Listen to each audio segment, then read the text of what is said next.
Okay. Things up. Looks decent enough. Okay,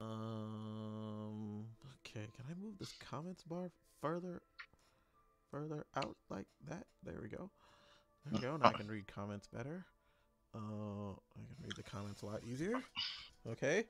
Hello, everybody, and welcome to another episode of Lazy Gaming Guys. And I'm here with Jock. Say hello, Jock. Hello.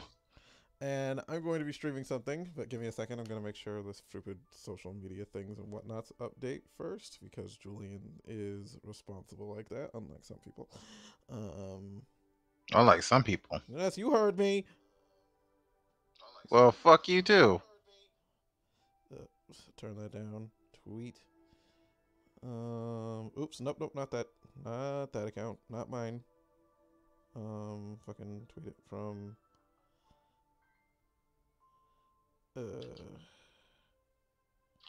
Tweet it from LGG. Almost ready. Almost ready. Almost.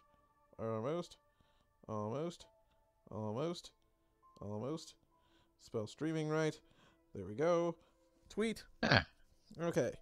Now you're gonna do Discord thing, right? You can do that. You're smart enough. I believe in you. I shouldn't believe in you, but I do. No, just for that, I'm not gonna do it. You know what, Jock, you will do it. You can't make me. You're the boss. Put the thing on the Discord. I can do whatever the fuck I will, please. Jock, put it on the Discord or so not we can get do started, whatever the please. fuck I will, please. We're playing Dream Daddy. Just post it on the Discord already and stop being a baby. Yeah. Be defiant on your own goddamn time. Yeah. You are on lazy gaming time right now. Be defiant later. You're the boss of me. I am the boss of you. Somebody has to be. Okay, so look, straight up, dude, second guy to the right. That's the king. That's the king from fucking from Dragon Prince. Wow. Am I wrong? Do you not see it? Man, you know what, motherfucker? It's not. Do you not see it? You post the stream. Thank you. Fuck it. Let's get started. Oh my god. Well, okay. First things first. I want to explain. I was supposed to do this drunk, but Julian has other obligations that he has to get up in the middle of that after stream is over. He has to do. So I can't. I can't drink because I forgot I promised somebody. Excuse. It's not a convenient excuse. I forgot I promised somebody I picked them up tonight. Convenient. Besides, it's for the best. It's for the best. But anyway, let's just go ahead and get started on this. Convenient. Now, convenient that you have to pick somebody up, and now we'll hear those juicy secrets. Ooh. Streamer safe mode removes content copyright flaggable material from the game. Huh? Should I do this? Huh? Yes. Do we want to make money off of this? I mean, shit, we ain't monetized anyways, but you know. Fuck it, let's go. Fuck it, fuck it, let's show it all. New game. I haven't started anything. Oh, hey, Sturbica one. Hello, Star. Ah, bright. Why? My eyes. Sleeping. Dad. This is sleeping. Dad, wake up. Wake up. Pretend to be dead. 5 more minutes. Pretend to be dead. I let my tongue roll around. Is Jacques and Julian. Amanda shakes me. Come on, Dad. This hasn't worked on me since I was 6. I'm sorry, Amanda. This is the end for me. Dad, I swear to God. Amanda, I bequeath you all my earthly possession. Spreads my ashes over my recliner. Okay, well, your cart's better get into a moving van because it's leaving soon. Don't worry about that for now. Finally, I open my eyes and sit up. I'm lying in the middle of the living room, spooning a moving box. I yawn and stretch. Morning, Manda Panda. Manda Panda? What? Yikes, Dad breath. Go brush your teeth. I guess we're going to see how we're going to make my daddy person character now. Okay, let's see. Let's see what my body type is. No, don't worry about it. stalwart guy. Whatever the fuck this is. Oh God, you make your own character. Muscly fat guy, skinny guy.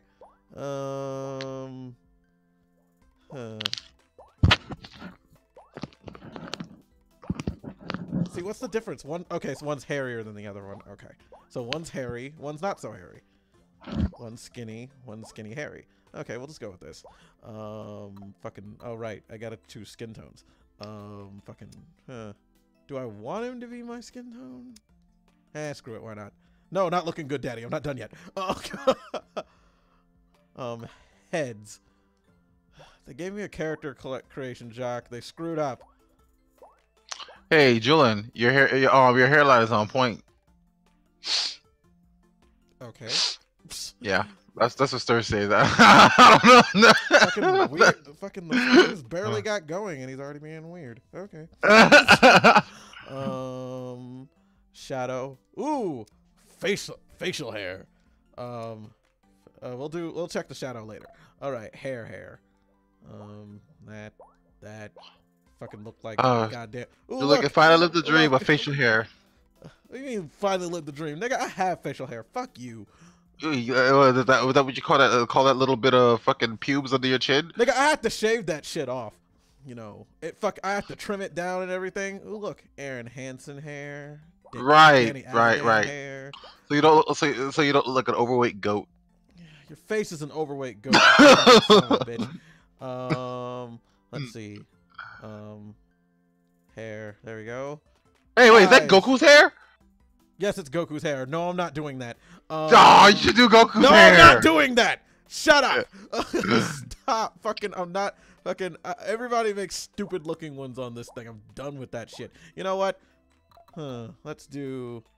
Dude, strike them anime eyes. Strike them anime eyes. What the fuck what the fuck eyes did you pick? I just kind of screwed around. I'm not really. He looks like that. He looks like that one like video, that black guy that just like pops his eye out of the sockets and it's just like creepy as shit.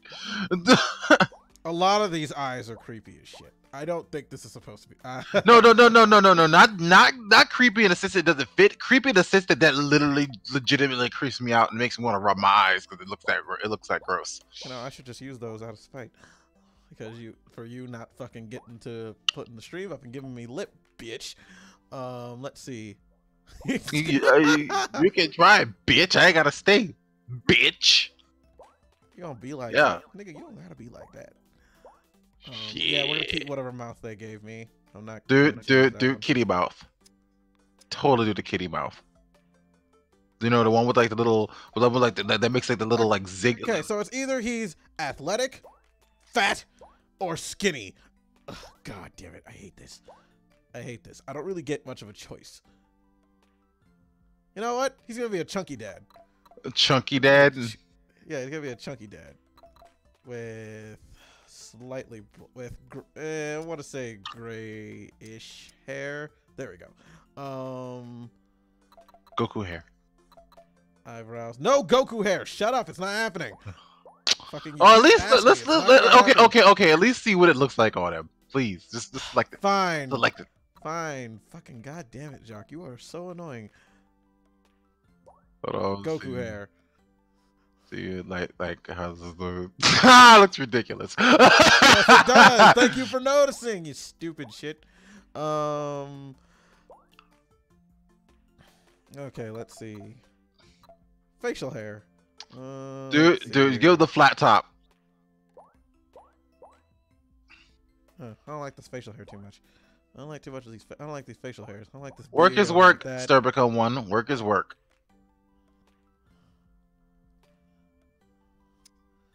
Okay, there's that. You ought to give him like a blonde beard. He's like dyes. Oh no, there it goes. About to say you have him like dyes beard. Let's give him a shadow. And does he have glasses?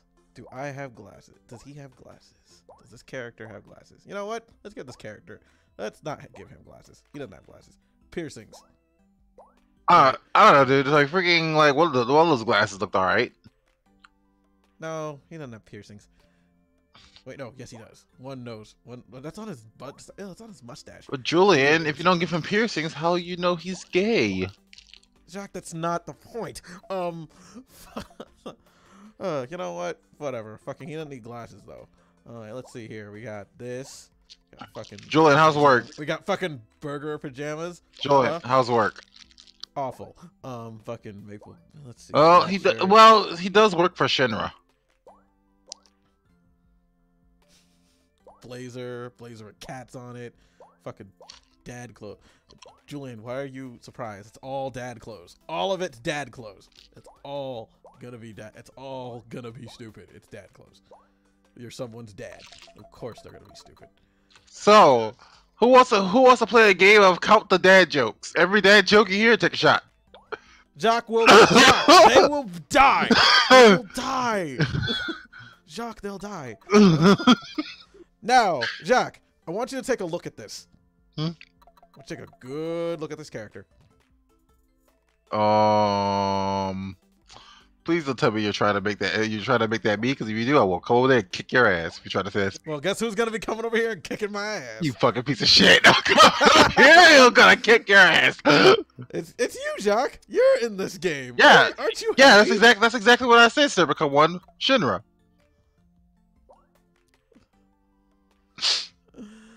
You want a star shirt, heart-shaped shirt? You want eggs on your tits? I'm kicking your ass, eggs? Julian. Do you want eggs on your tits? I'm kicking your ass, Julian. Do you want eggs on your tits? What I want is my foot up your ass. Jacques, don't be Jacques. Please stop. Please, you're embarrassing yourself in front of everybody. Now, fucking. Okay. Now, to be 100% serious, I'm not gonna do that. 100% serious, I'm not gonna do that. I don't really actually want to do that. I'm gonna do whatever I want. Fucking, but seriously, like, he's too goddamn. It's like too skinny. It's like everything's too much. It's too skinny. Too much this. Too much that. Fucking dad blazer. Ugh. But fucking, I have to remember. It's like, God, why is it the normal characters look better than my character ever will? I'm so picky. Welcome to Julian making characters, everybody. Yep. This is how it. Welcome to the stream. This is basically it. This is the stream. This is it. You know what? He's gonna be a fat guy. You're gonna go with this thing. It's still Jacques, by the way. Fuck you. Looking good, Jacques. First name. Piece of shit. You better not fucking name him, you better not name him, you piece of shit. Oh my god, so I gotta kick your ass. There we go. And last name. I am putting. I am. Jack, asshole.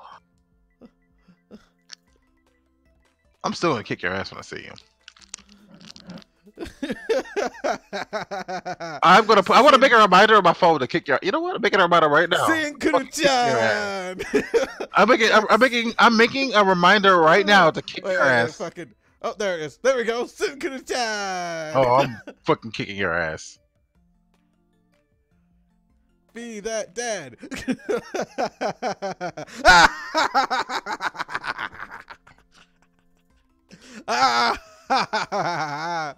Oh.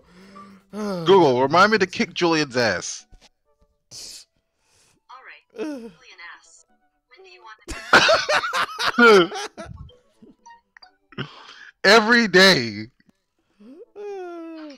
Every day. What time? Every day's great at your Judas. Okay. At 2 p.m. Did you fall asleep packing?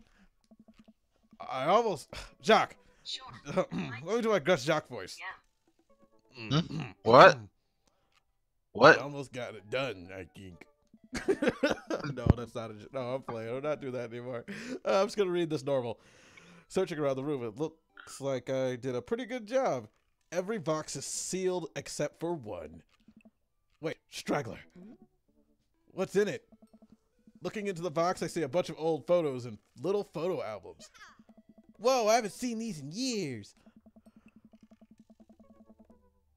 I pull out one of the dusty albums from the top of the pile. We begin to looking through Oh it. God.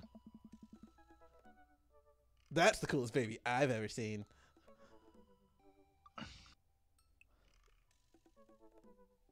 Okay, Jacques, do you want to be gay from the start? You want to be gay from the start, or you know, have a mother? I'm gonna stab you, Julian. Jacques, answer the question. I'm gonna fucking stab you. Answer the question. I ain't answering shit. No, you're gonna be a you're gonna be a gay dad. Fucking stab you. It was the only way your father and I could get you to stop crying was to put the sunglasses on you. Whenever we try to take them off, you'd start crying again. You spent the first 2 years of your life with sunglasses on. You think I'm joking, Joel? I look kicking your ass. Halloween, and you were maybe 4? Oh my god, that dragon costume.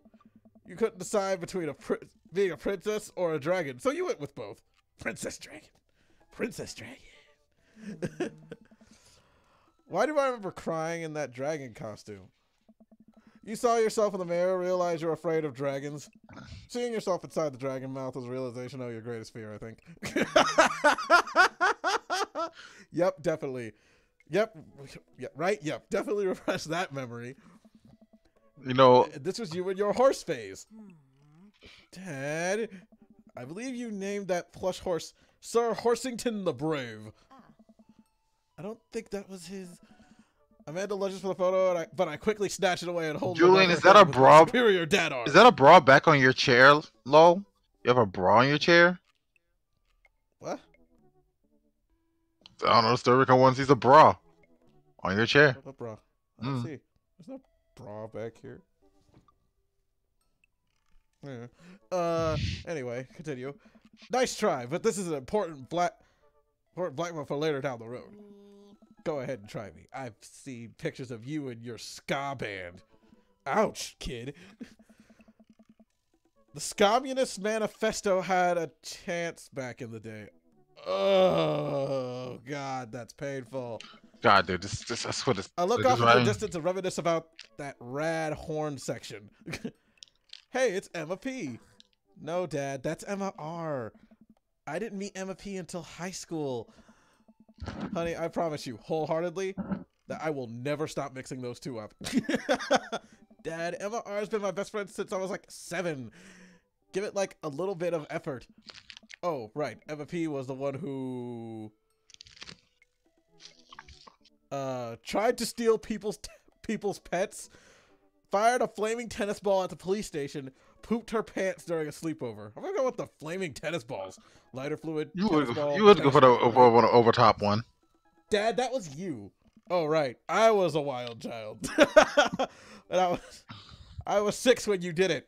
Okay, Amanda. I wasn't aiming for the police station. It just happened that there was a police station in the vicinity of where I wanted to hit a flaming tennis ball. Yeah, what is this writing? The police. They didn't believe me either. What is this writing? Jacques, I'm gonna tell you right now. This is a Game Grumps video game. Oh. Anyway, I gotta show this to Emma R later. She'll get a kick out of it. The first photography award you ever won. She's a photographer. Isn't that sweet? Still got that buck tooth thing going on too. Yeah, it got a $20 gift card to McFridays. McFridays. Ugh. And then you got food poisoning from the cheesy tostada blasts. What? That sounds terrible. That sounds disgusting. You mean food poisoning, with a Z. Dad. Still can't drive past McFridays without gagging. That's how I am with Chipotle's. Still proud of you, though. Amanda reaches deep down the box and pulls out one last photo. Neither of us say a word. We stare at the photo for a long moment. I finally decide to break the silence. This is the day you were born. This is the day we adopted you. Was she adopted or was she born? No, she's born. She got two dark-skinned daddies. Julia, that's not how that works. What? That's how that works. Hey, I could have had him. I could have had a fucking whatchamacallit. What are those things called? Surrogate. Fuck you. It's kind of a funny story. He got into a car accident right there in the hospital parking lot. It wasn't anything big, just a fender bender, but of course I was freaking out, and the little old lady who crashed into us was freaking out, and I didn't know what to do. But your father, oh man. He holds my hand, looks me directly in the eyes, the calmest I've ever seen him, and he says, "It's okay. It's all gonna be okay." Oh, great. Way to go to ruin the mood, picture. He was right, you know. I stare at the picture for longer, maybe too long. I miss him. I can't imagine what it must be like for Amanda. She pats me on the back. Come on, Pops, we gotta go finish packing. The moving van won't wait forever. You're right. Amanda and I pile into the car and take one last look at the old house. So many memories here. Hard to believe your father and I bought this place almost 20 years ago. Hey, remember when I shattered the front window playing catch? You always had very strong arms. Hey, remember when I shattered the other front window pretending to be a robot who breaks windows? You were a very imaginative child. Hey, remember when I broke the back window playing? We get it, Amanda. You break stuff. And there will be plenty more stuff for me to break at the new place. Memories to make and stuff to break. You ready? We sit in silence for a moment, watch my daughter grow up in this house. It will forever hold a place in my heart, but it stings a little to leave it behind. I'm ready. The moving van begins to pull away. I get the car into position to follow it. I watch our old house, disappear into the rearview mirror. So what? So me on our cool new pad. I clear my throat to do my best cheesy announcer voice. Nested in beautiful, scenic downtown Maple Bay, our new house features multiple places to sleep. Not only are there bedrooms for your sleeping pleasure, but couches and floor space where you can, catch a wink. What a deal. What a deal. I mean, if sleep weren't for the weak, you sleep more than anyone I know. I admit my faults, Pops. I keep it real. Anyway, it's also smaller than our last house. Cozier, one might argue. Good spin. I think it's great. We won't ever be close to a lot of cool stuff that we can walk to, so I don't have to waste gas. And I mean, trying to park downtown is, Amanda, you know you're gonna have to learn how to parallel park at some point, right? Not gonna happen, Pops. Bitch, you're gonna learn how to parallel park. I'm gonna tie you down to the car until you learn. I mean, nothing. Jesus, I think Jordan. someone needs to do a 3-point turn on their attitude. Ooh. Okay, now this. Okay, this already was charming at first. Now it's starting to sound like a fucking Disney Channel sitcom. Please stop. Have you met the neighbors yet? Not yet, but the neighbors seem pretty quiet. So you won't have to chase any rowdy teens off your lawn. You are the very teen you mock when you say that, honey. I'm in my last year of high school. I'm practically dust. Ouch. Yeah, you're a real... Don't you dare. Senior. Dad, I know where this is going. Citizen. Take a shot. I'm just going to ignore that. Take a shot. Jacques, there has been Jacques, I've counted. There have been 5 shots already. So what's the number one on the new house agenda? Well, we first need to forge a path through the solid wall of boxes that's blocking the living room. I still have to install the washer and dryer. We need to go grocery shopping. Pops, cool your jets. I promise to... I have to promise me... You have to promise me that we're going to take a break and explore the neighborhood. Okay, you're right. We'll get some work done, then check the area out. We pull up to the new house and step outside. The lawn is freshly mown. Mown? Moan? Yep, mown. It's not mowed. Mowed's not freshly mowed. I don't care. And the for sale sign is still in the yard. Hi-ya! And with the swift kick from Amanda, the for sale sign is no more. Nice form, sweet pea. That's not what I'd call my daughter. I got a problem with authority. I'm so proud. What the fuck? Man, all that karate chopping tuckered me out. I could really go for a sandwich. Man, I could use a sandwich. An ice cream sandwich. Sweetie, it's 10 a.m. We need to unpack first. I need some coffee ASAP. Did you see all the dogs in the park nearby? Did you see all the dogs in the park nearby? You know it. Thank you for moving us to an area where the dog-to-person ratio is very high. I only want what's best for you. I hope you're prepared for the frequency at which I interrupt conversations to yell, "Dog!" to rocket way up. I mean, you do... I have no idea where everyone is at. Hey, it's a dog! Wait, false alarm. It's just a funny shaped rock. If you want to see real dogs so bad, let's go to the park around the corner. Jesus, stupid girl. It's like, silly girl, we can go do that right now. Amanda and I begin to stroll the neighborhood. I can't believe how beautiful it is outside. The kids are playing in the street, flowers are in bloom, and the faint smell of nearby barbecue drifts through the air. This place is nice. Well, no shit, you just explained how nice it is. And that is like, too nice. I don't trust it. Wow, how cynical of you, honey. Good eye, honey. Be as cynical as your father. Because you are. You're a cynical bastard. Talk about you, Jack. Hey, fuck you. You could never be too careful. See that baby in the stroll over there? Government operative. Okay, that's another shot right there. Yep, take a shot. We're on to you, baby. We're on to you, baby. We walk for a while and eventually end up at a small park. Toddlers chase each other through the playground, and dogs of all shapes and sizes romp through the grass. It's pretty crowded, but Amanda spots a nice empty bench. We start to make our way over to it when... Heads up! Ouch! And then Jacques violently started cursing and ripped whoever poor child fucking did that to his arms off. A frisbee suddenly hits me in the face. Woof. A corgi. Ah, it's a corgi! Look how it's adorable! With a neat plaid handkerchief tied around its neck, bounds up to me, wagging its tail. Hello. Did you throw this thing at my head? I like your necktie. Ooh. Which one should I say, Jacques? Which one should I say? Oh, okay. I like your necktie. Rough. Rough. He runs around in a circle, nudges my left leg with his nose. Oh God, this is the cutest dog. Can I help you? Pardon upon me your tiny wisdom. Pet the dog. Can I help you? Or impart upon me your wisdom, tiny dog. Impart on me your wisdom, tiny dog. Woof, woof. How long do I have left? How did you know? Do you have tomorrow's lottery numbers? How did you know? Borf.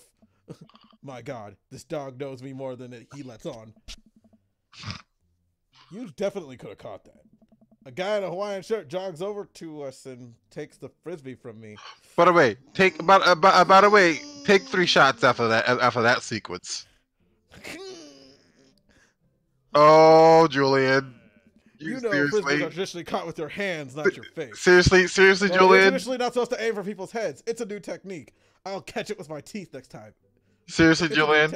Are you really right now? It's like disco golf, but the goal is my face. Looks like you're winning. Ha! I'm just messing with you. I'm Brian, by the way. I'm Jack, and this is my daughter, Amanda. I look over at Amanda only. Listen, don't worry about him, okay? The dog's tummy.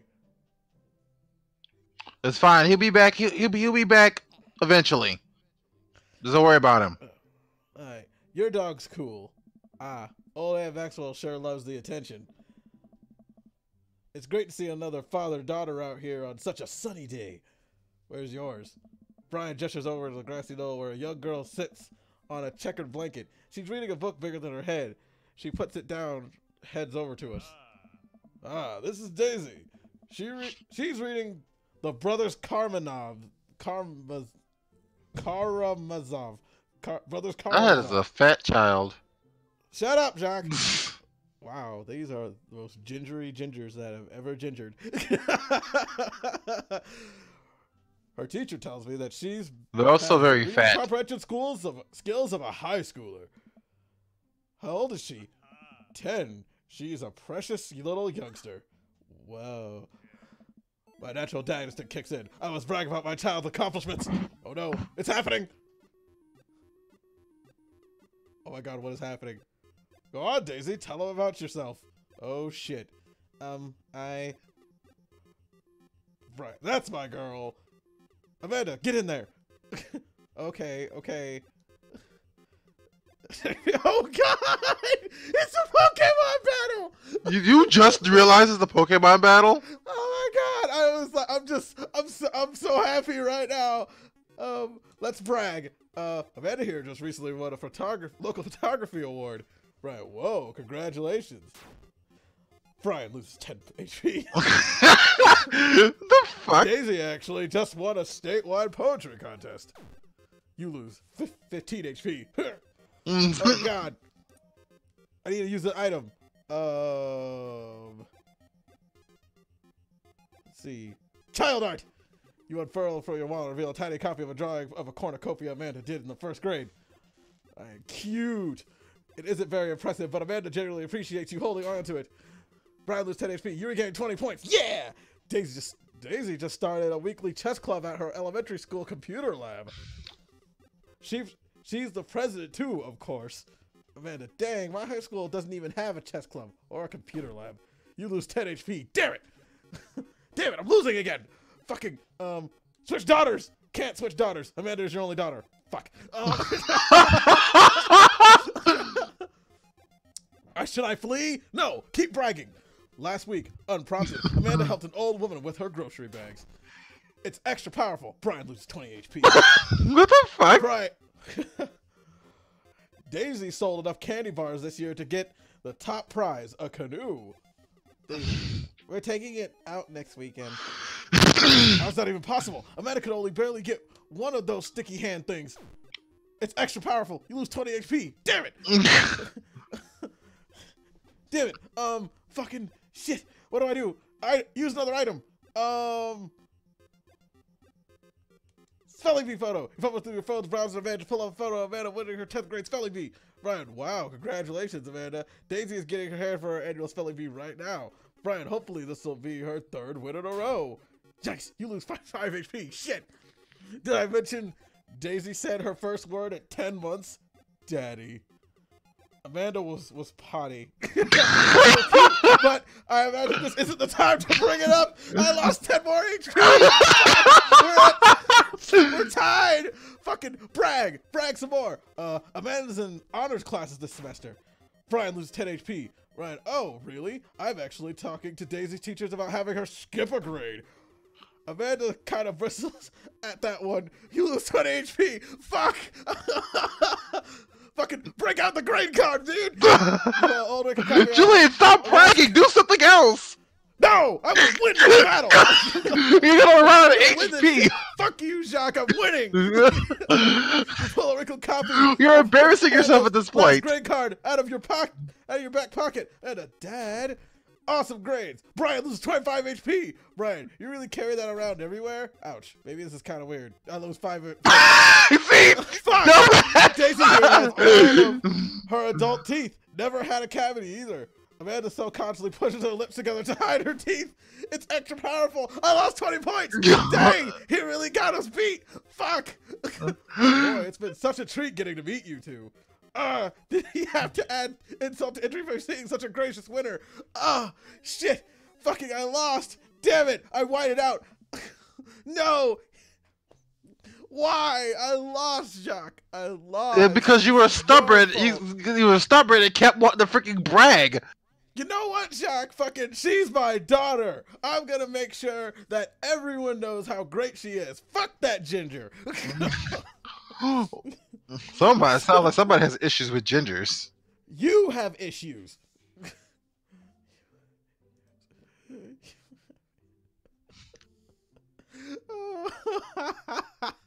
Anyway, so I take it you guys are new to the neighborhood? We just moved in. Do you live around here? Yeah. We live in that cul-de-sac down next to the coffee shop. What a coincidence. That's where we live too. Oh, he's my neighbor. Interesting. Small world. Yeah, Daisy and I are in the little ranch style. Does this game not have any music? It does. You just can't hear it well enough because I'm talking so loud. Does this game not have any music? It does. I don't know. Since it's not fucking Kingdom Hearts, I guess I can turn this up a little bit. Okay, let's try this now. I do know that house. It's just like ours, but slightly bigger and better landscaped. Does this guy have to outdo me? Oh, I can hear it now.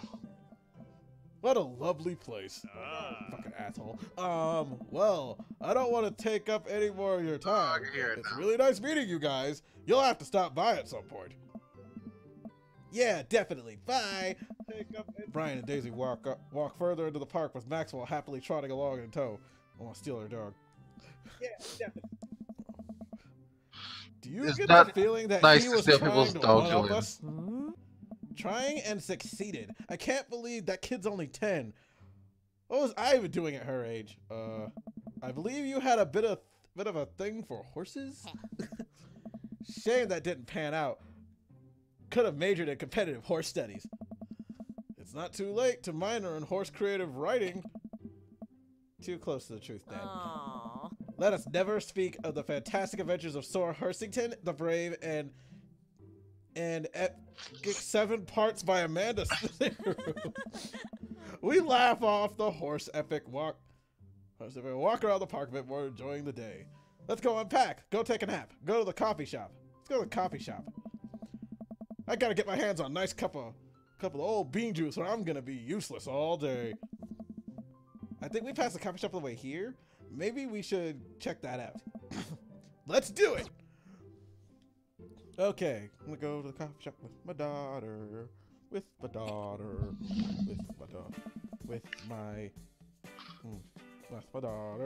I can fucking. We walk down the street to this Coffee Spoon, a cute little place on the corner. Side corner. Why am I adding words? Read, Julian. Man, this isn't such a convenient walking distance from our house. I mean, I guess. Oh, what's wrong? Why would I go somewhere else and drink coffee on a couch when I could drink better coffee at home with my own couch and not have to make awkward eye contact with other people? He is you! Fuck you! You don't go kick your ass, right? At least when I'm home, some random guy isn't gonna come up and just sit on the recliner next to me and I won't feel like a little awkward about it because technically he's not sitting at my table, but he is very much within my personal zone. Wow. Dad. And what's the etiquette when you have a dirty mug? Is there a bin? Do you have to set up on the counter because you don't know where else to put it? Or do you leave it there and feel your face flush hot shame as you consider the possibility that in fact there is a bin just out of sight and you're not, and now you're that jerk who left their mug? Dad, are you just afraid to meet new people? Yes, Amanda. We walk inside. Oh. He is you. Fuck you. Well, hello there, hipster daddy. I will have your head. Inside the coffee shop is incredibly warm and inviting. Hey, it's the king from Dragon Prince. And patrons lounge around. See, this is the problem with me not drinking. I couldn't be able to read this. I would be able to worse reading this right now. Around on well-worn-in couches. Some cool tunes spin on the record player. LazyGamingGuys, everybody. Too lazy to learn how to read. Hey, shut up, Jack! Welcome to the Coffee Spoon, guys. How's it going? What's with the name? Oh, it's kind of dumb. Hey. It gets mentioned in this poem I like. I thought it was a good idea at the time. I suppose now it's still a good idea because the business is still running. But people ask me that question all the time and I give them the same answer every time, and now I'm standing here rambling and I'm sure we're all getting more and more uncomfortable the more I keep talking, but man, we're in it now and I can't stop. Oh my god, this guy's me. But you know, hipster with tattoos and whatnot. Oh wow. It looks like the king from Dragon Prince. So what'll it be? I'm not gonna let that go. I'm not gonna let that go till you acknowledge it. Acknowledge it. And I'm immediately overwhelmed. I'll have Godspeed, you black coffee. Julian, acknowledge it. Tegan and Sarah. Julian, acknowledge it. Antwood. Acknowledge it, Julian. Acknowledge what? That he's the king from Dragon Prince. No, I'm not. Acknowledge it. No, I'm not. Acknowledge it. No. Do it. Chai Antwood, spicy. I don't get it. Oh, it's a pun. Die Antwood is a South African rap group. They're pretty well known for their wait, they talk about Die Antwood? Provocative imagery and hyper stylized music videos. The music is as catchy as it is disturbing. Hey, dude. I'm doing the thing again. Oh, fuck. But coming right up. And for you, I'll have a macchiato DeMarco, please. Hey. Coming right up. Do you want that small, medium, or Biggie Smalls? I like you a lot. Oh, it's Dream. This game is called Dream Daddy. Or in Biggie Smalls. Oh shit. Medium. Huh. Wait, is Biggie Smalls or big or is Biggie Smalls big or small? I should change that, shouldn't I?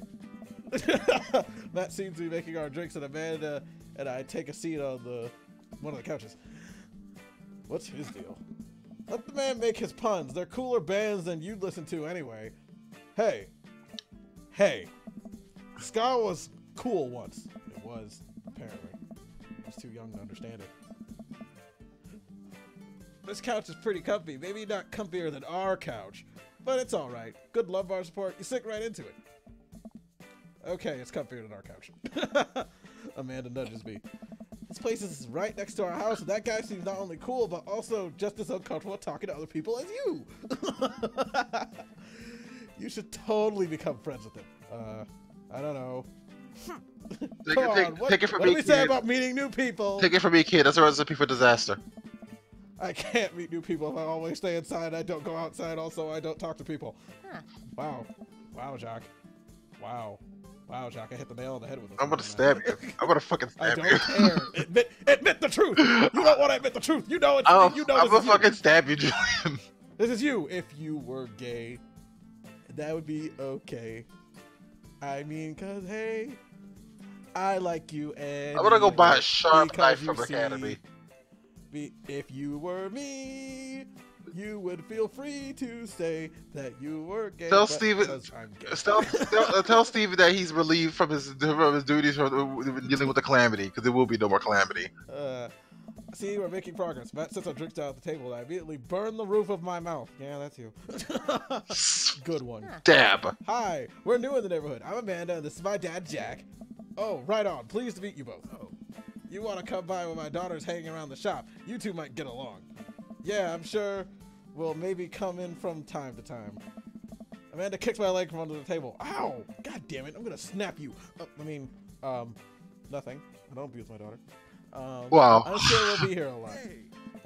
You know what? Let me get you guys' opinion on something. Oh, fuck. That goes into the back and comes out with a fresh plate of something that smells amazing. I'm working on a new banana bread recipe. Never mind, I don't want it. And I need help coming up with a name for it. Well, I think we're going to have to taste it first so we can get the full flavor profile. You know, really appreciate the flavor sensations of. Amanda nods vigorously, knowing she knows this game. Yeah, we need to give that nana bread a taste. Oh wow, oh my god, innuendos. If you want us doing it for free creative labor, I think that would commensurate us. I taught her well. We have trained for this day. Wow, Jacques, would you train your daughter to help you get free food? Hey, Julian. Yes. You're gonna be alone in like an hour. Okay. Because I am fading. I should have taken a nap. Ugh, fucking asshole. I was just gonna give you guys free banana bread anyway. Right? Yes, that. Matt serves each a piece, but Amanda and I happily chow down. This is amazing! Hey. Thanks. The secret ingredient is bananas. So, any ideas? I'm stumped. Well, I think I might only be able to give you dad band puns, but I'll give you a shot. What's up, Spoon Banana Sandwich? bread Kennedy. Dream Daddy. Yes. Banana bread Kennedy's. Grateful banana bread. Right said banana bread. Right said banana bread. Like right said Look, Friday. you so long. Does anyone on the Discord pay attention to the announcement section? Everyone gets here late. You guys should be the I ones don't to get know. here first, damn it. Jock, please, Jock, come on. It's like fucking, you know, it's Wednesday night. Maybe people have shit to do. He has a child. I don't want to hear excuses. That actually has a nice ring to it. I had to get shit taken care of. See? Really? Hey. Yeah. Right said banana bread, strong, delicious. That's art, baby. I just wanted to say baby because I thought it would sound cool, but once I said it, I realized that it doesn't sound good coming out of my mouth, and maybe I should leave saying baby to the professionals. Wow. Wow. Enjoy your coffee. Thanks, baby. Huh. See, it sounds good when you say it. Yeah, that is you. Across the way, a man catches my eye. He sits by himself, brooding over a cup of coffee. Our eyes meet for just a moment. Oh dear. Oh my. Yeah, you wish Oh you my. were That's gay signals. Dream Those are daddy. gay. Those are gay. That is gay hookup signals. I'm gonna tell you all that right now. What's gay hookup signals? What happened? That guy's giving the guy. Across the way, a man catches my eye. He sits by himself, brewing a cup of coffee. Our eyes meet for just a moment. The look. If he looks like that, if he looks like that when looking at catching you in the eye, that means he's looking at you for a hookup, baby. Understand? I'm a goddamn dream daddy over here. I'm a goddamn dream daddy over here. You know, I should have made the spoon sandwich.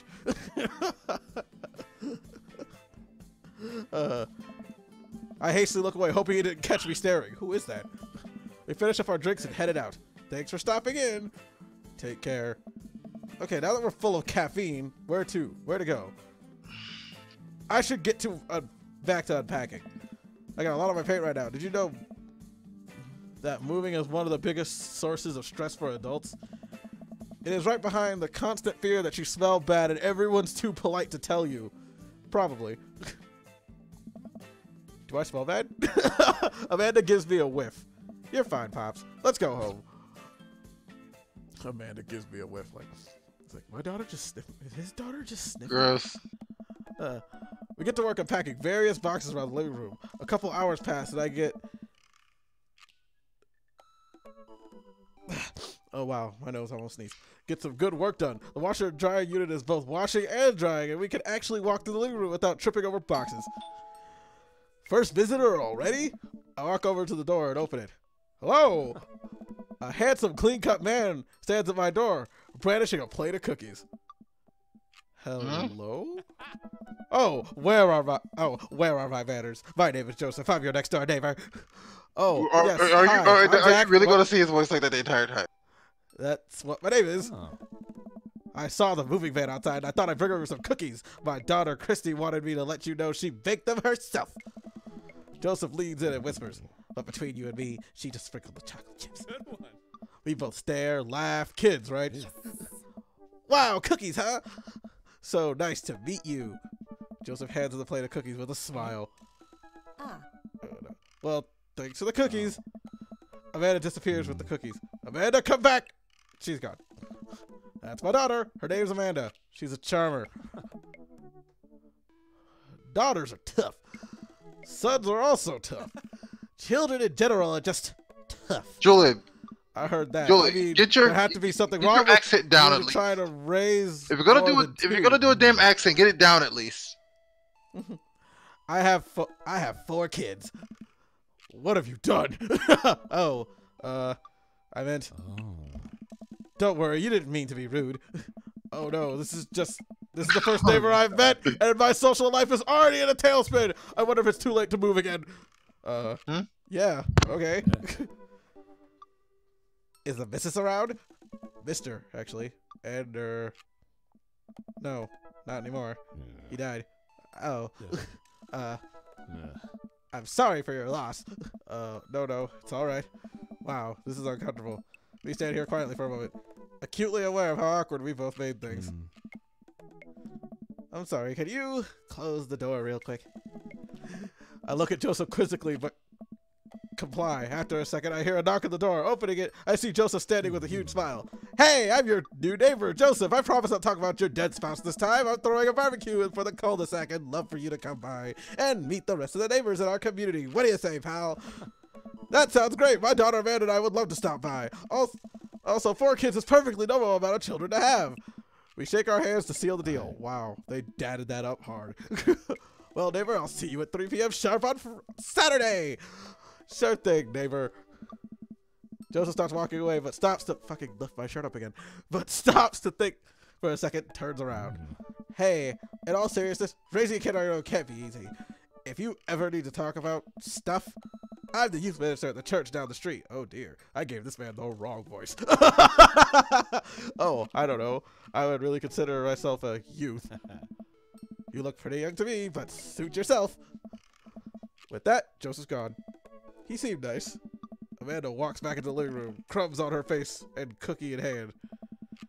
That was the smoothest recovery I've ever back. seen. I should You tell this guy's gay because he dresses like Zach Morris. Holy shit, that was brilliant. I'm gonna start doing that. With just doing what? Redoing whole conversations. See, you're already fitting in great. Where'd those cookies go? They're gone. I'm sorry. If it makes you feel any better, they weren't very good.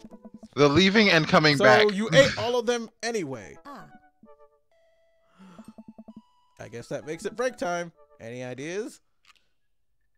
Joseph probably wants his plate back. I think we get a ton of good neighbor points if we bring this back. We're gonna be the best neighbors in the whole cul-de-sac. We're gonna kick all the neighbors' butts. Yeah, fuck the neighbors. With kindness. Oh, fucking goddamn it. Amanda and I step outside. See, I want neighbor warfare.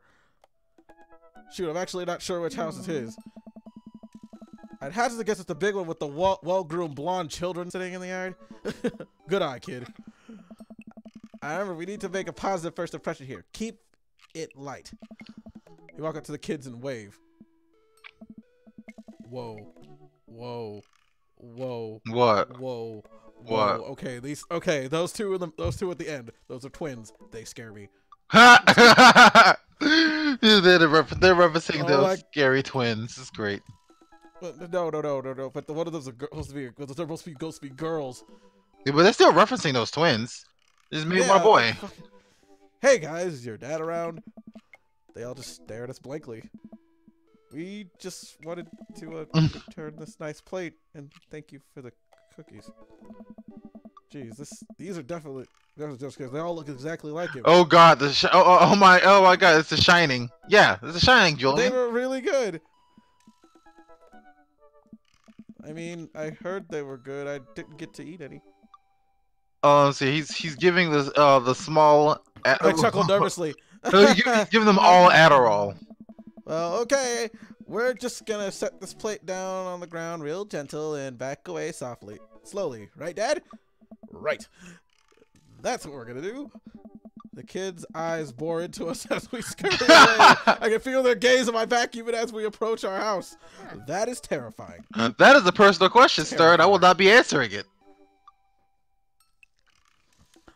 I need something to get my mind off those carbon copy kids. I need to rest my eyes. You've been awake for what, 3 hours? And that's 3 hours too many. Wow, Jacques, he really is you. I was walking home. Julie, you do understand that I will stab you when I see you next time. I don't know what. I'm gonna find the nearest Jack or pointy thing. I turn around and I'm going to jab it into you with all my might. Some random Asian man with a baby on him. Craig. How do you block someone on YouTube? Wow. I have no idea. What was your undergrad? Sir, stop asking personal questions. Holy wow, I haven't seen Craig in forever. It's been too long, dude. Yeah, wow, you look great. Yeah, I cleaned up my act. Cleaned up his act? Are you kidding me? He's ripped. Amanda, this is my friend Craig. We went to college together. We were roommates for a while, too. It is personal. Amanda, dude, you probably don't remember me, but you're so big now. We're not talking about college or work. We're talking about video games. Cute baby. Aw, thank you. Last time I saw you, I think you were about her size. That's a girl. Okay, why'd you dress her in blue? This is River. Say hi, River. He picks her tiny wrist and waves it around. River gurgles happily. Oh, that's adorable. Are you babysitting? Oh. Nah, dude. River's my kid. Man, it has been a long time.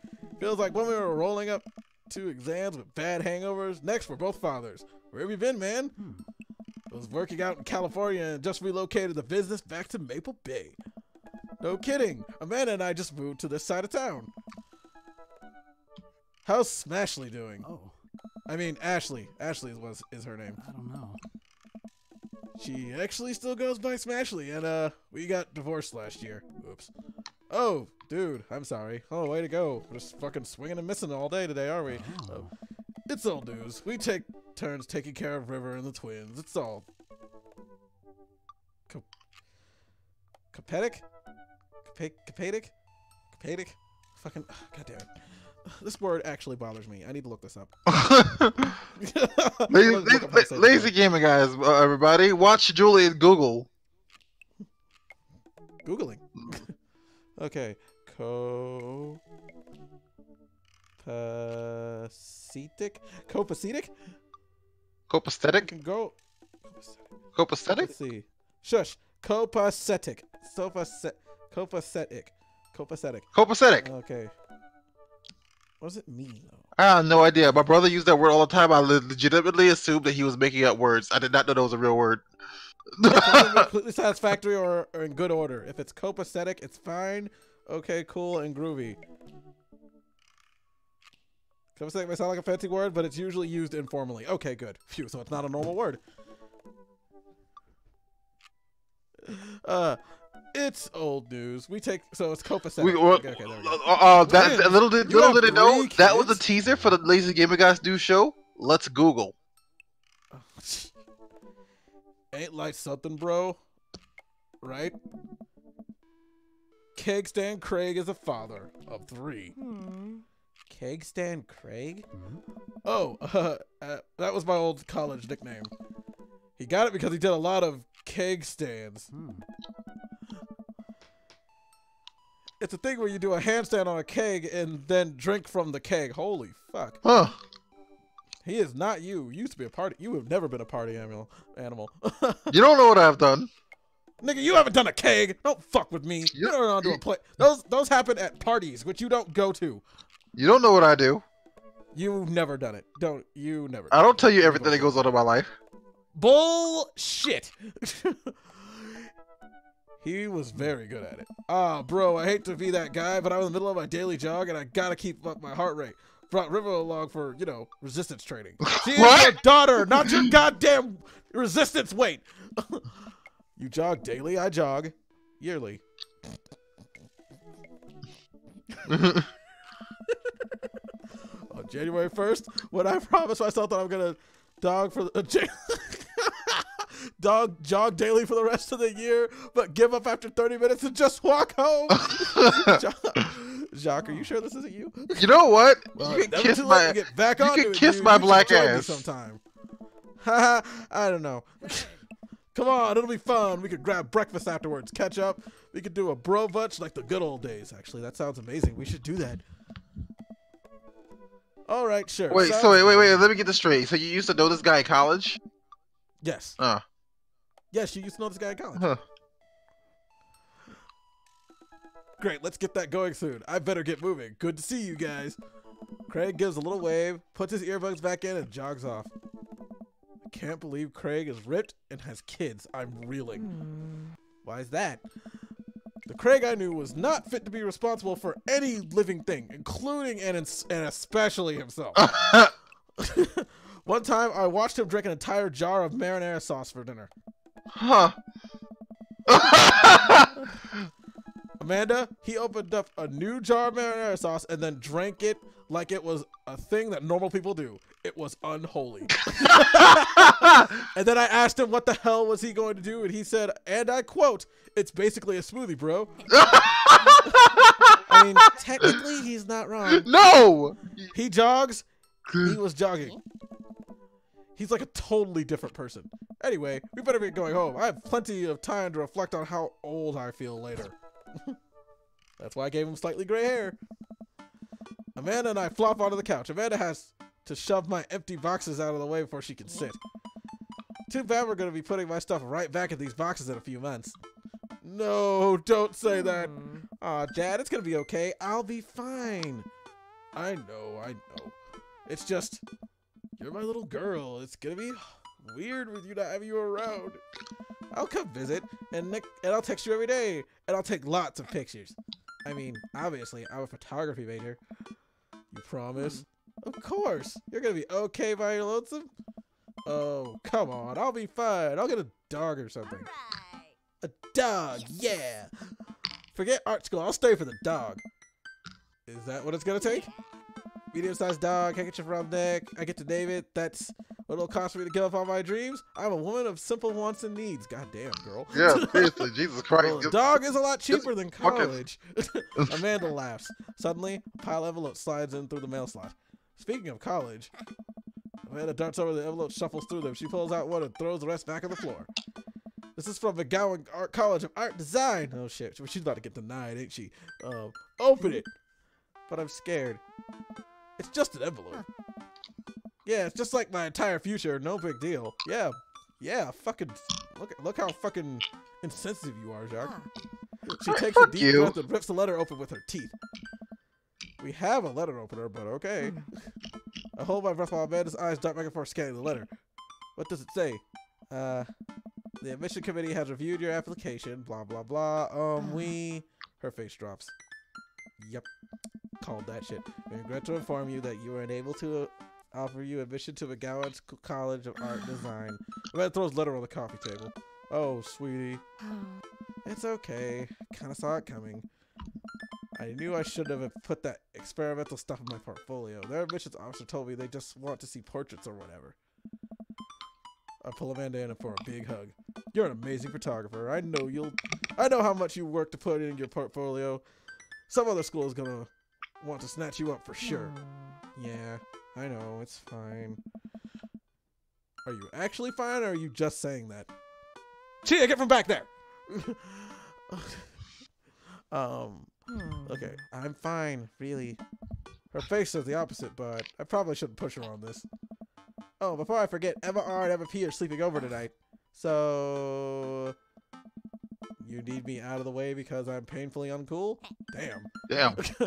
I would choose more delicate phrasing, but yes. Well, I'll have you know that I conveniently already have plans for tonight, so you'll have the place to your new place to yourself. Yeah, what are your plans? Quick, think of plans. I'm secretly the mayor of this town. I got to attend a union meeting. I'm going clubbing. All these are terrible answers. Which one, Jack? I'm secretly the mayor of this town. I'm secretly the mayor of this town. Amanda, the town needs me. I need to perform my mayoral duties.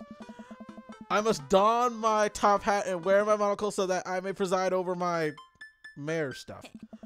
I think you're thinking of the guy from Monopoly. He was a mayor, right? He was not. Right. I'm just kidding. I'm actually going to go out and watch the game. Nice. Which game? You know, the game. The one that's on tonight. The game on TV. At somewhere other than here. Okay, cool. While you do that, I'm gonna do drugs and commit some light arson with the Emmas. Wow. I'm concerned that you're hanging with the wrong crowd. Amanda shrugs. I would expect you guys to be up to white-collar crimes at this point. Maybe money laundering at least. What the fuck? I'm a street rat, Pops. You're kidding about doing drugs and crime, right? Yes, Dad. Just making sure. I give her a pat on the head. Have fun with your sports. Julian, how many shots are we on by now? Oh, Jacques, I lost count. If you took a shot every time for every dad joke we took in this, you'd be drunk already. After 5 straight, so most people after like a good 6 shots would be like kind of on a good buzz going, and then once they all catch up to you, you're fucked. No, making fun of sports is played out. All right then. I do some light cleaning on the house and decide to clear out right before Amanda's friends arrive. Before I leave, Amanda stops me. Hey, don't forget that you have a meeting with my English teacher tomorrow. Oh, right. Mr. Vega? Yep, totally remembered. I'll be there. If you park out here, be sure to turn your tires towards the street. What the fuck? What's with these random fucking quotes? Wow, I guess I didn't really think this plan through. I'm not entirely sure where the closest bar is, and Amanda still hasn't shown me how to use the GPS on my phone, so I'm just gonna pick a random direction and walk in it. Let's go this way. Cool, okay. We're marching We're marching in the direction of the game. Any game, really. In the distance. It could be... A big burned out neon sign hangs above a tiny dive bar. Jim and Kim's, huh? Alright, I'll do it. Huh, fucking like mine. It's like my bar, except this looks a lot better. The bar is small and dimly lit. That makes sense. The crack of pool tables sounds in the back as patrons laugh and joke. Well, that happens sometimes. A string of multicolored Christmas lights hover above the bartender, and I can't tell if he's Jim or Kim. I pull up to the seat of the bar. Well, I'll be one beer. What'll it be? Fucking why I read it like that? One beer, please. Sure thing, boss. The bartender slides me an ice cold beer. I take a sip and enjoy the refreshing taste. Say, are you Jim or Kim? I'm Neil. Oh. Fuck it. I awkwardly turn my attention to the game, which is playing one on the TV as well. Look, I have it. It's my team of preference is not only playing, but is currently in the lead, which is always a good thing.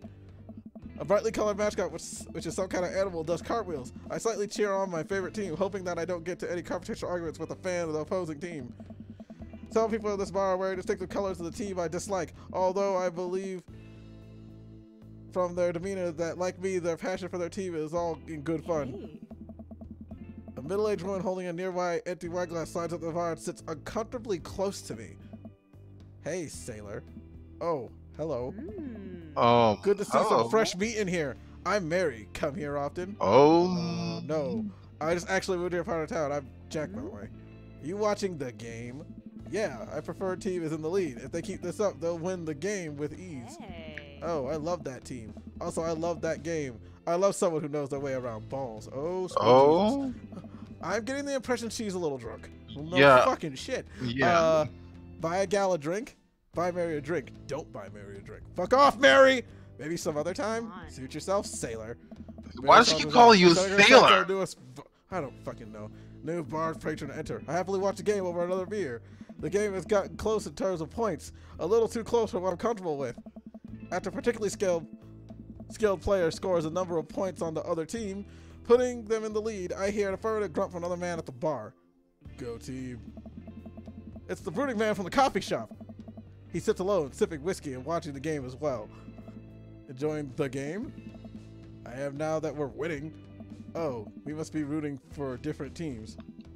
In my opinion, my team is far superior. I have to disagree with that. Based on our win-to-loss ratio, I'd say that my team is superior. That's where you're wrong. Since it stands right now, my team is beating yours. The conversation ends there. We both go silently back rooting for our respective teams. The game is close, with both sides playing their hardest to win. But in the end, my team prevails. Quiet cheers ripple through the bar. I raise a refreshing glass to the man drinking whiskey. He raises his response. An unspoken truce is formed between us based on mutual love of the game. He motions over the bartender, pours 2 glasses of whiskey, and the man slides over to me. The name's Robert. Thanks. I'm Jack. You must be new here. Mary already hit on you? Yeah. Robert chuckles. She's a peach. Well, you picked the best bar in town. As slimy as it is, you'll never find a better spot than Jim and Kim's. The place is there called actually Jim a Jim or a Kim's. Kim that runs this place? No. That'd be Neil. Neil waves her across the bar. Good guy, Neil. Not enough Neils in this world. Oh. Okay. You a whiskey fella or a beer fella? Beer, but I'll drink most things. You like shots? Oop, shots fired. I don't like them. I love shots. I like shots. What should I say? I like shots or I love shots? I'm not saying the last one. That's one boring. I like shots. Thank you. Robert nods the deal, serves over 2 shots of whiskey, hands me one to me. Here's to your health. Here's to your health. We take shots. Whiskey burns going down, but I try my hardest to look tough. Wait, I think this is what making friends is. Okay, Jack. This guy is out of my friend league, but I think if I play my cards right, we'll be pals in no time. Compliments cool that Jack look. Compliments his hand tattoo. Rugged good looks? Your face is good. Thanks. Wait, I think this is what flirting is. What? Man, this guy is serious and cool. Way cooler than I am, at least. Robert signals to the bartender for another round. What are you doing here tonight? My daughter kicked me out of the house, running from my parents, trying to make friends, for my problems. My Do I really want to fucking tell him I have a daughter? Yeah, fuck it. I'll tell him I have a daughter. My daughter, not like forever. She's just having a sleepover with her friends. Family type, huh? Single dad. He gets up. Be right back. Gotta powder my nose. What? Never seen Robert this talkative. He must like you. Ha, I guess so. I gotta admit that Robert has a gruff charm to him. If Julian, a guy like that thinks I'm cool, then I already must be. Julian, do you use the term powder my nose? Fuck no. Robert comes back with his jacket. I'm gonna go home. I'm gonna go home. You heading my way? You gotta go home with him, Julian? Robert and I leave the bar and find ourselves walking in the same direction. I live in the cul-de-sac down the way. Does everybody live there? Seriously, does everybody live there? Me too. We just finished unpacking today. Great place to be. Good neighbors. Well, some of them. Julian, who's that? You gonna go home with them? We get to go to Robert's house, which is just a few houses away from mine. We stop and he turns to me. I don't kiss and tell, Jack. So are we doing this or what? What? What? Damn! A wave of realization rushes to me. I blush. Lay it on smooth. Smile and nod. No, thank you. Smile and nod. Let's do it. Holy shit! What? Is this what being gay is like? You know what? Spoon sandwich. I'm gonna be honest with you. It is like that sometimes. Sometimes you're just talking to a guy at a bar and then suddenly he hits on you and you're like, oh. He's like, they're straightforward. They're like, oh. And you consider it. Grabbing your hips. Oh God. Yo. I follow him to his door. He fumbles with his keys for a second and unlocks the door, leading me inside. The moment the door closed behind us, he pushes me against the wall and kisses me, grabbing my hips. Oh no! Takes my hand, this one upstairs into what I assume is this one from 0 to 60 real quick. But it's so dark that I can't see anything but Robert's intense expression. Damn, that seems simpler. He kisses me again, and I can hear him shucking off his jacket. I clumsily take off mine too. I didn't have a jacket. His hand drove down my chest, and suddenly he's tugging at my belt. I don't normally do this. Do you want to stop? Do I want to stop, Jack? I don't know, Julian. Do you? What would you, what would you do in this situation? No. Good. Robert continues to unbuckle my belt and guides me to the bed. Oh God. Fun. Oh God. Oh, that happened. Sunlight streams through the slats of the blinds. My head is pounding. I realized I overdid it last night. Wait a minute. This isn't my old house or my new house. Oh fuck! I woke up in another man's bed. All right. Oh. I find myself alone. Hello. There's a clatter from the bathroom door. Wait. Dressed and grabs his keys. Who was the top? Who knows? Who knows? We'll just assume that you were the top for now, I guess. What do you mean you? Nigga, stop saying he's me. Yeah, it was. You should go. That was certainly not what I was expecting. Oh yeah, no. Well, talk to you later. Robert cracks a smile. Sure, your clothes are over there. I hastily get dressed and show myself out. The sun is barely bright. I need to lie down. I start to make my way back house when I suddenly remember, Amanda. Whoa, fuck. I rush back home, throw over the door. Something smells delicious. Bad dad. Ooh, I got a trophy for that shit. You got a trophy? Holy shit! What? I got a trophy. I got a trophy for being gay. Yeah. Fuck. Oh my God, that's hilarious. Amanda runs out the kitchen looking slightly disappointed. Oh man, I was kind of hoping you had gotten kidnapped and I was gonna have to come rescue you. No, made a friend at the bar last night and ended up sleeping over at his place. Where are the Emmas? They left a little while ago. Oh, you guys have fun? Yeah, we watched some movies, ate snacks, stole a car, you know, usual sleepover stuff. You teens and your larceny. So, this breakfast this breakfast that's cooking. What's it all about? Well, there's hash browns and eggs and bacon, and I'm hungry now. Can I? Yes. You can. I mean, it's funny. The game is funny. You start become one. Sweet child. My head throbs. I gotta do something about this hangover. Amanda, Your loving father might have overdone it last night. Oh, somebody's hungover. Father of the year. You wouldn't have to have any aspirin or... Yes. I got just the thing. Hang on. Amanda runs to the fridge and pulls out a jar of pickles. Amanda, what? All right. Drink this. The pickle juice. Yep, it's what I use once. Would assume someone would use. I would also assume that it works pretty well. Although I've never tried it before and won't try it, obviously. Who raised you? Amanda Ann. Give her a stern yet resigned sigh. Fucking, it's time to be a parent. Her eyes suspicious. I heard suspiciously. I had a jar of pickles even more suspiciously. This better work. I sipped down the tart juice. No, more than that. Way more than that. I mean, I assume. Watch it, you. I drink more pickle juice to help myself to delicious breakfast that Amanda has gracefully allowed me to partake in. That breakfast is now ruined. It tastes like pickle juice now. You should have had the breakfast first, then take pickle juice. But actually, all you had to tell her was make you some fucking toast. Just make me 3 slices of toast and I'll be good. Because fucking, that's all you need is fucking bread. All you need is goddamn bread. Jules, stop inserting your opinions to the game. What? Stop inserting your opinions into the game. But Don't me. Julian literally uses breakfast. There is an IHOP down the street from my fucking bar. That's how I sober up. So I don't wake up with hangovers. I drink more pickle juice, help myself to lunch breakfast Amanda has gracefully allowed me to partake in. After inhaling some hash browns and dunking several pieces of bacon into my runny yolk, I'm starting to feel a lot better. Okay, now he's starting to sound like me. Amanda grabs her backpack and keys.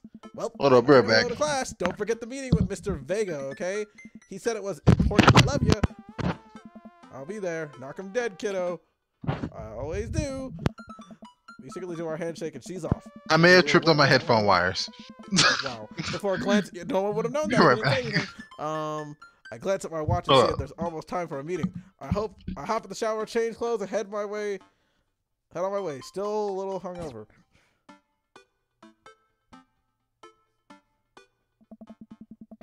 I arrive at Amanda's school and check at the front desk. They give me a bright orange visitor sticker and send me on my way.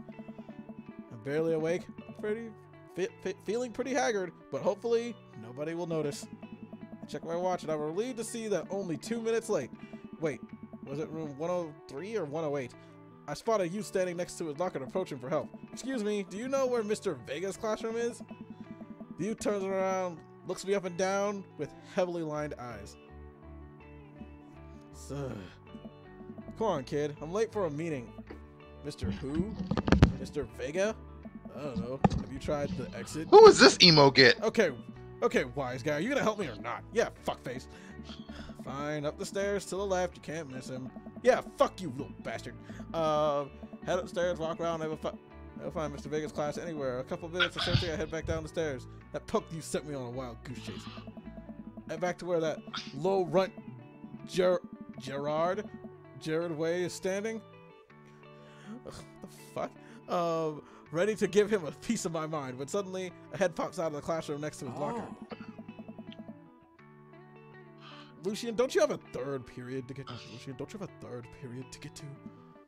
It's not fine, Mr. Vega. Wow. Now I'm officially 10 minutes late. I glare at him as he walks away. We're not cool.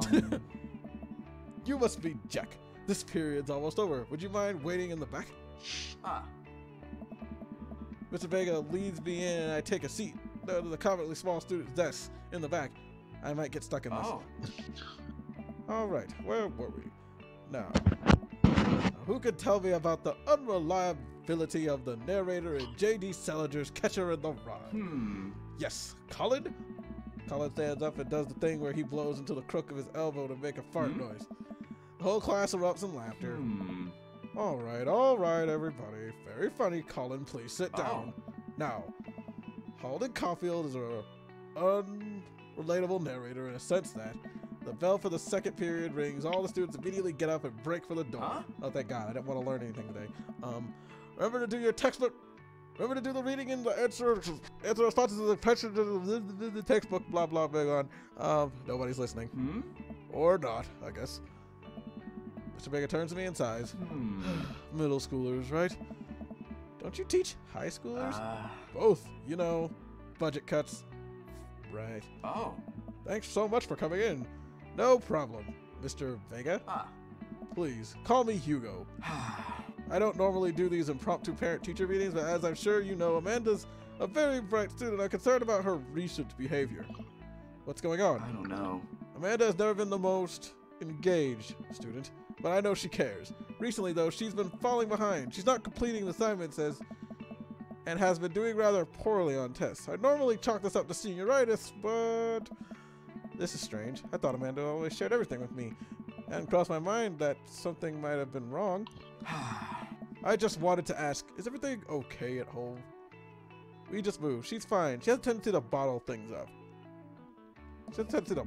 I haven't noticed anything different about her, but she always has to tend to put a happy smile on put a happy smile on the face no matter what. Oh.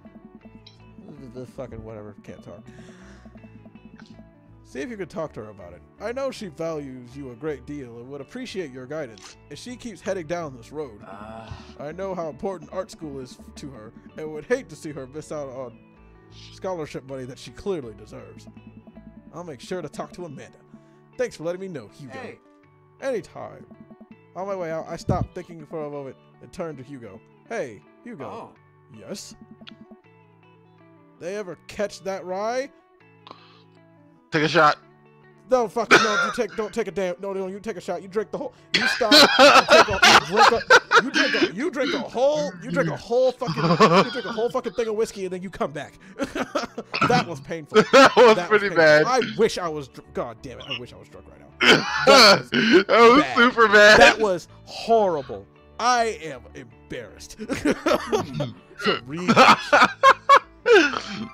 Yes. Oh, wow. He loves it. Fucking. I leave the classroom, make my way out the school. I'm still a little shocked that Amanda was able to hide this from me. She's always been such a force of positivity in my life, especially after we lost her father. Amanda must be done with classes for the day by now. I'm sure she'll appreciate a ride home. Maybe I can talk to her about what's going on. I pull into the carpool. Amanda hops in the passenger seat. So, did you have fun gossiping about me? Mr. Vega and I actually gossiped about our celebrity crushes. So you talked about Mario Bellotti the whole time? It was a very productive meeting. I'm pretty hungry. Can we grab some dinner? Sure thing. We can make some at home. Let's go to the mall food court.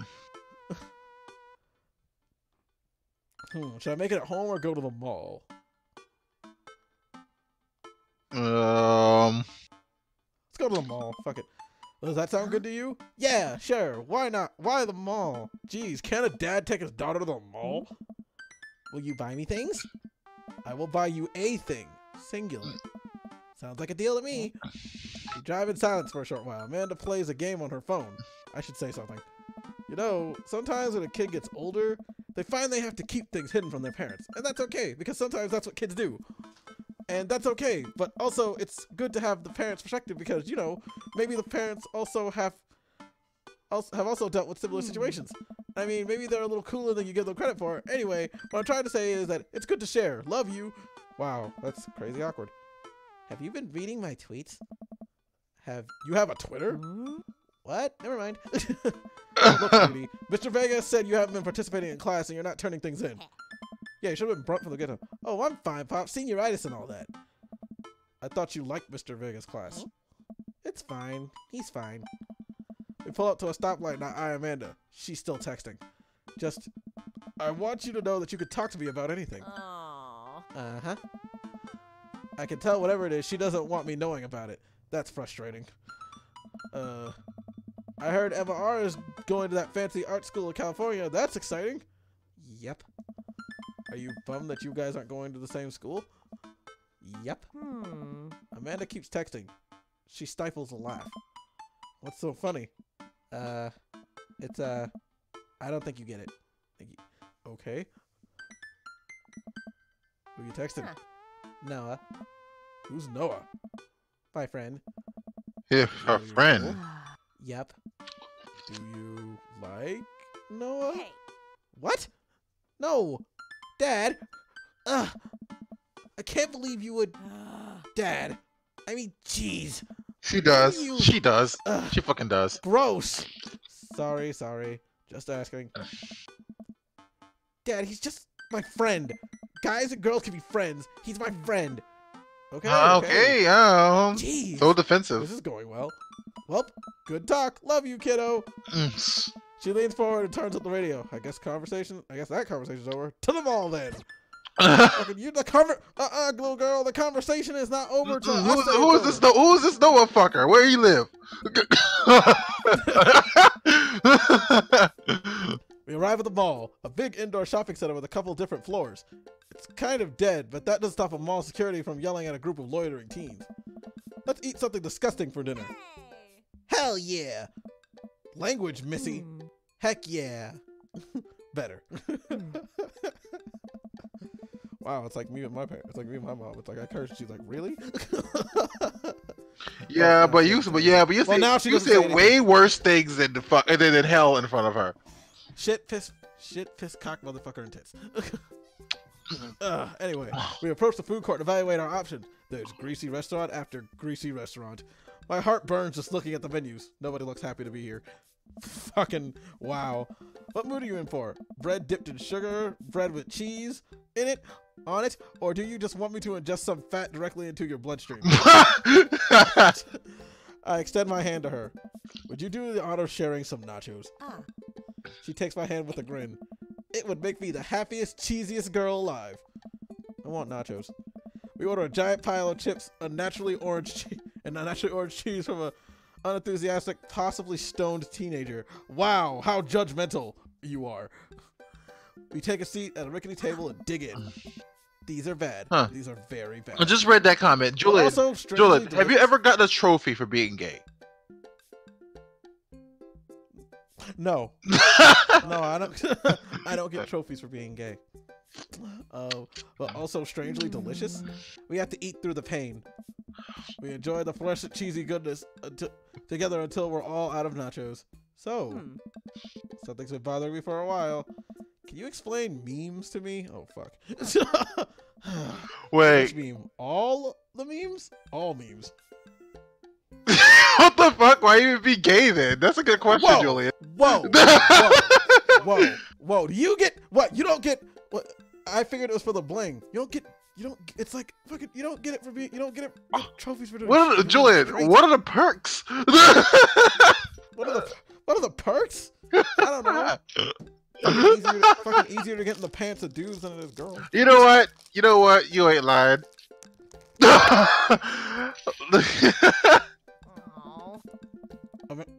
Amanda sighs deeply and places her head in her hands. I'm eating a candy bar, by the way, because I just wanted to. And for the record, dick is not a perk. Well, that depends on the person. Silly spoon sandwich. Wait a second. I shouldn't have done that. What? You should have done what? Shouldn't have eaten that.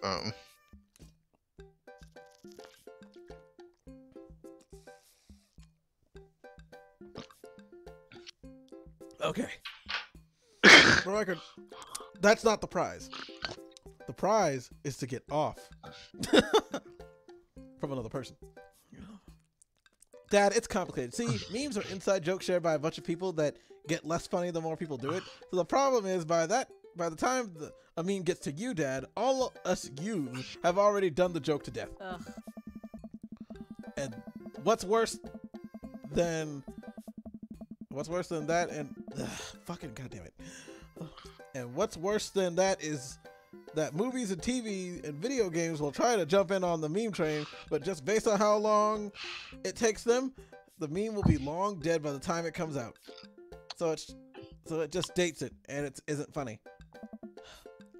Yeah, tell that to the Shazam movie and the floss dance. That's still fucking relevant somehow. Yep, it's still relevant. Oh shit! Still What relevant. up, Dad? Please. Anyway, changing the subject. Where to now? Want to go to that goth store? What? You know, the one that's all black and tries to establish itself as an anti-establishment. So Julian, like being an exact representation of the establishment. Huh? don't know what story you're talking about. You know, the one where you can buy chain wallets and it's basically an assault on what people fought so hard against the punk and hardcore movements in the 70s and 80s? Huh. Dude, you gotta be more specific. The one you threw up in that one time? Oh, that one! Fucking really? Seriously. Fucking So Julian, how much you want to bet that? fucking- How much you want to bet going that? to What's it called? Look, we're in a warm topic. So Julian, how much you want to bet that that one kid from from earlier when school is the boy that she's talking to?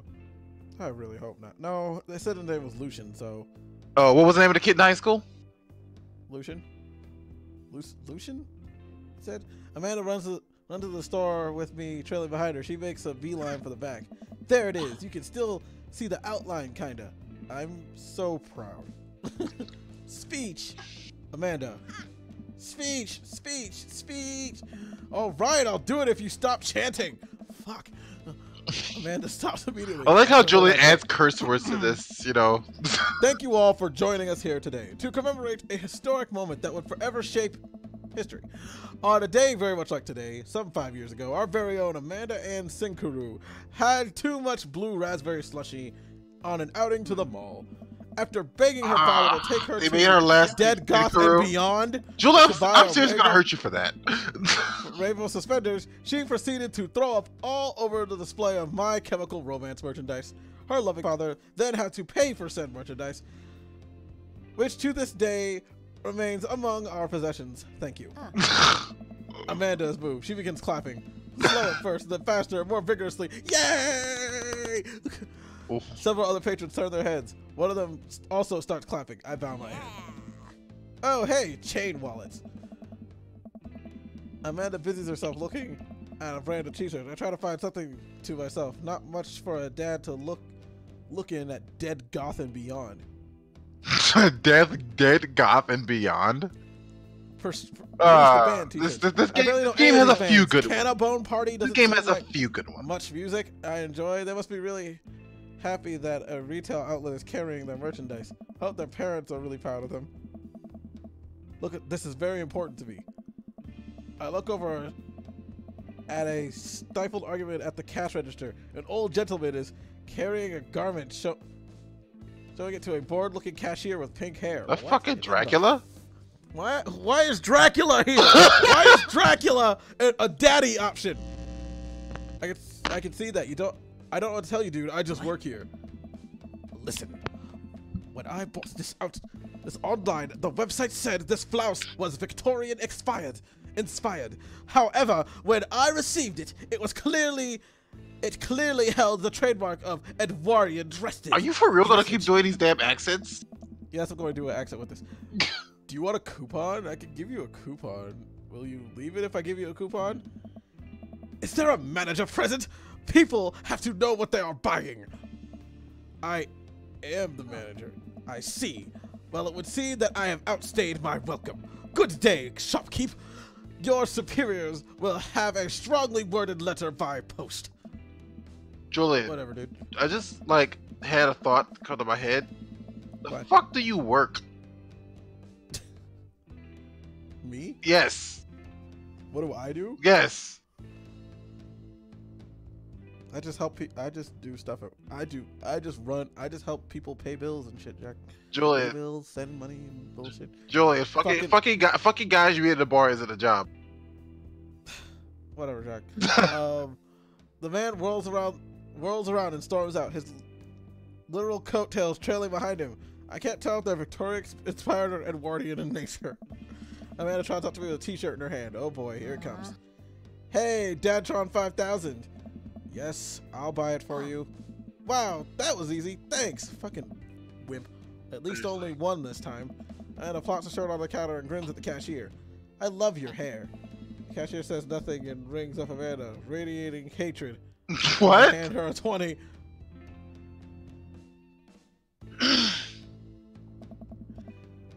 So what was that guy's deal? The cashier rolls her eyes so hard I worry she'll pull something. That's Damien. He's hit her all the time. He's obsessed with Victorian fashion or whatever. She hands Amanda her bag and It's clear the conversation is over. Make our way out the store and head home to get some rest. Joel, have you Yeah. still not changed your settings so that people show up when you're streaming? Damn it! Shut up, Jack. I'll take care of it sooner or later. Can't do it right now. Amanda sat on the couch trying to find something to watch over bowls of ice cream. Ugh, fucking ear. Ugh. Oh, cool. Long Haul Paranormal Ice Road Ghost Truckers is on. Holy fuck, that's a mouthful. Yeah, Your seriously. favorite, right? Oh, hell yes. They have to make it over the Canadian tundra before the ice road melts, but also they're hunting ghosts.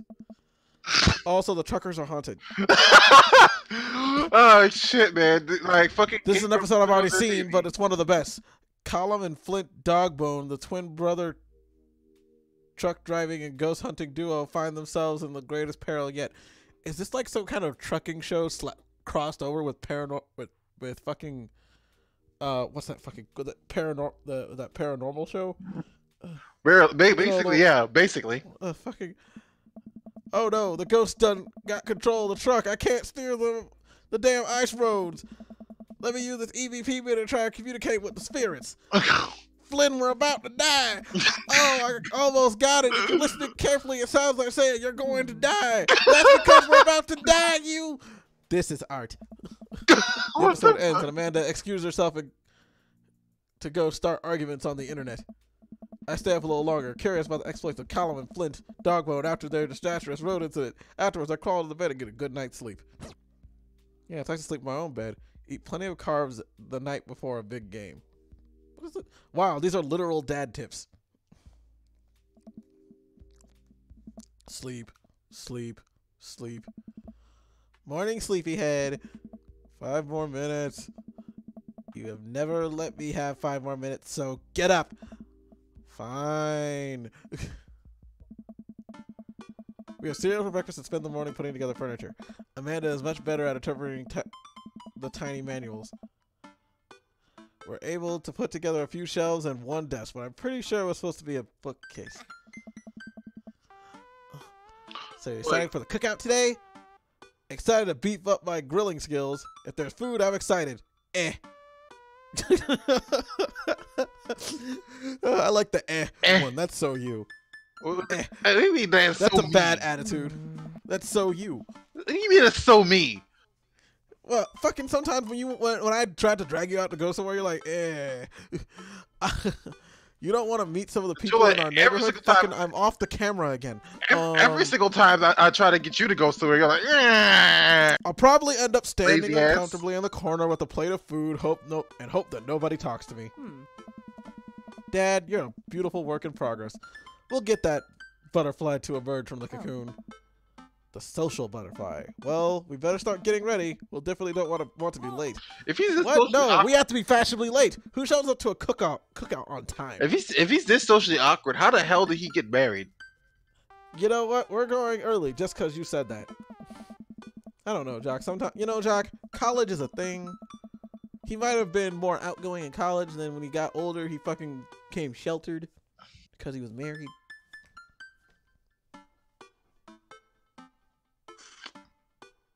Okay. Anyway. Fucking shit's off again. I head out the door. Amanda luckily follows. We walk across the street to Joseph's house with a store-bought veggie plate. I'm terrible at cook. I'm a terrible cook if it doesn't involve a grill.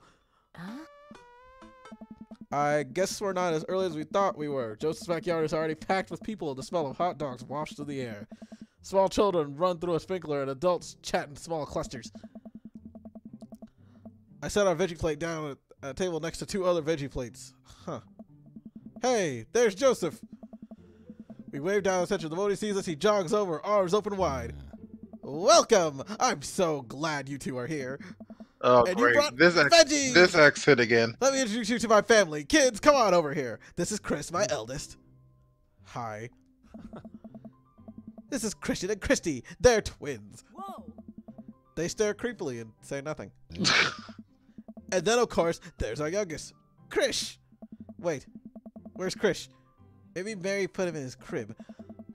Oh no, it's the one from the bar the other night. What's she doing here? Oh, and how could I forget my lovely wife, Mary? Whoa, was a good call, not freaking Yes! fucking her. Whoa, was a good call, not taking her. Joseph Heckler Keith, she smiles. Ah, Mary, sweetheart, did you put Krish to bed?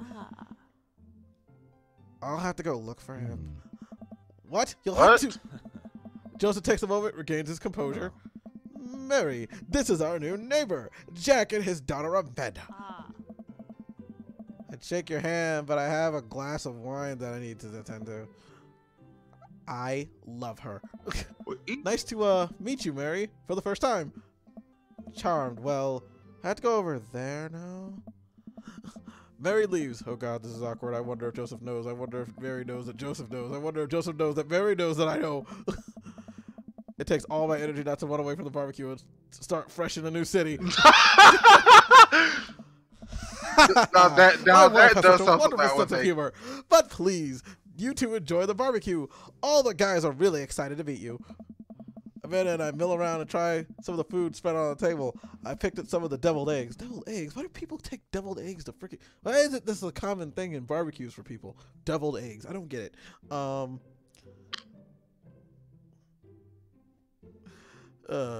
Ghost hunters. Ice road truckers that ghost hunt. Alright, anyway. Amanda grabs a small paper plate and immediately begins piling it with baked goods. I don't want to have to make friends. Really does sound like you. Deviled eggs are awesome. Come on, Dad. Shut up. Stop comparing You're him to gonna me. party with when I go off to school. But I don't want to have pleasantries. Dad. They're all gonna talk about weather. Go do it. Make a friend. How can I possibly abandon my only child at a social function? That's bad parenting. This plate of cookies is my new dad. Bye. What the fuck? She shoves it into the center of the yard. Well, here goes nothing. I look around the party. I see the surprised familiar faces. Is that the barista from the coffee spoon? Oh, dang. Oh, dang. Robert's here. Fuck. Oh, he's here? Damn. Yep. Oh. It's the guy you hooked up with. You didn't keep. You don't keep in contact with afterwards. The second time you talk to a guy after you hooked up with, that's what it says. You're gonna be constantly hooking up, be friends with benefits, or friends with benefits, or fucking he only had you for a one night stand and didn't give a fuck. Didn't that guy throw a frisbee at my head? Is that the guy who was throwing a fit in the Dead Gotham Beyond? Is that Amanda's teacher? Hey, I know Craig. But wait a second, all these people live in our cul-de-sac? That can't be right. I'd better investigate. Talk to Robert and Brian, talk about Hugo and Craig, talk to Joseph and Damien. Burger time. Let's talk to Robert and Brian. I walk over to Robert and Brian, who are chatting over drinks, determined not to be weird about what happened that night. I hope Robert feels the same. You would go straight over to Robert. Shut up, Jacques. Hey, guys. Jack, how the heck are you? Settling into the neighborhood all right? Oh, you betcha. Got the living room in order, at least. That's great to hear. I've been doing some living room work as well. Finally got the 50-inch in there. The game looks great in high def. Oh, boy. Jack, have you met Robert yet? Yes. I believe we met briefly. Robert, ellipses. Chia, what are you doing? Okay, I'm going to stop the stream for a second. Everyone look at my cat. Look how cute she is. Look, she's trying to find a place to sit down on my bed. It's adorable. Or she's in my bag again. Chia, get out of that bag. Okay, now that I have yelled at my cat today, back to streaming. All right, so, okay. Julian is thirsty. Really? Shut up, Spoon Sandwich. Really, Julian? You stopped the stream to get that so that he could have everybody fawn over your cat? Yes. You know, it's funny. I have a friend watching right now who like crazy about cats. She probably love that.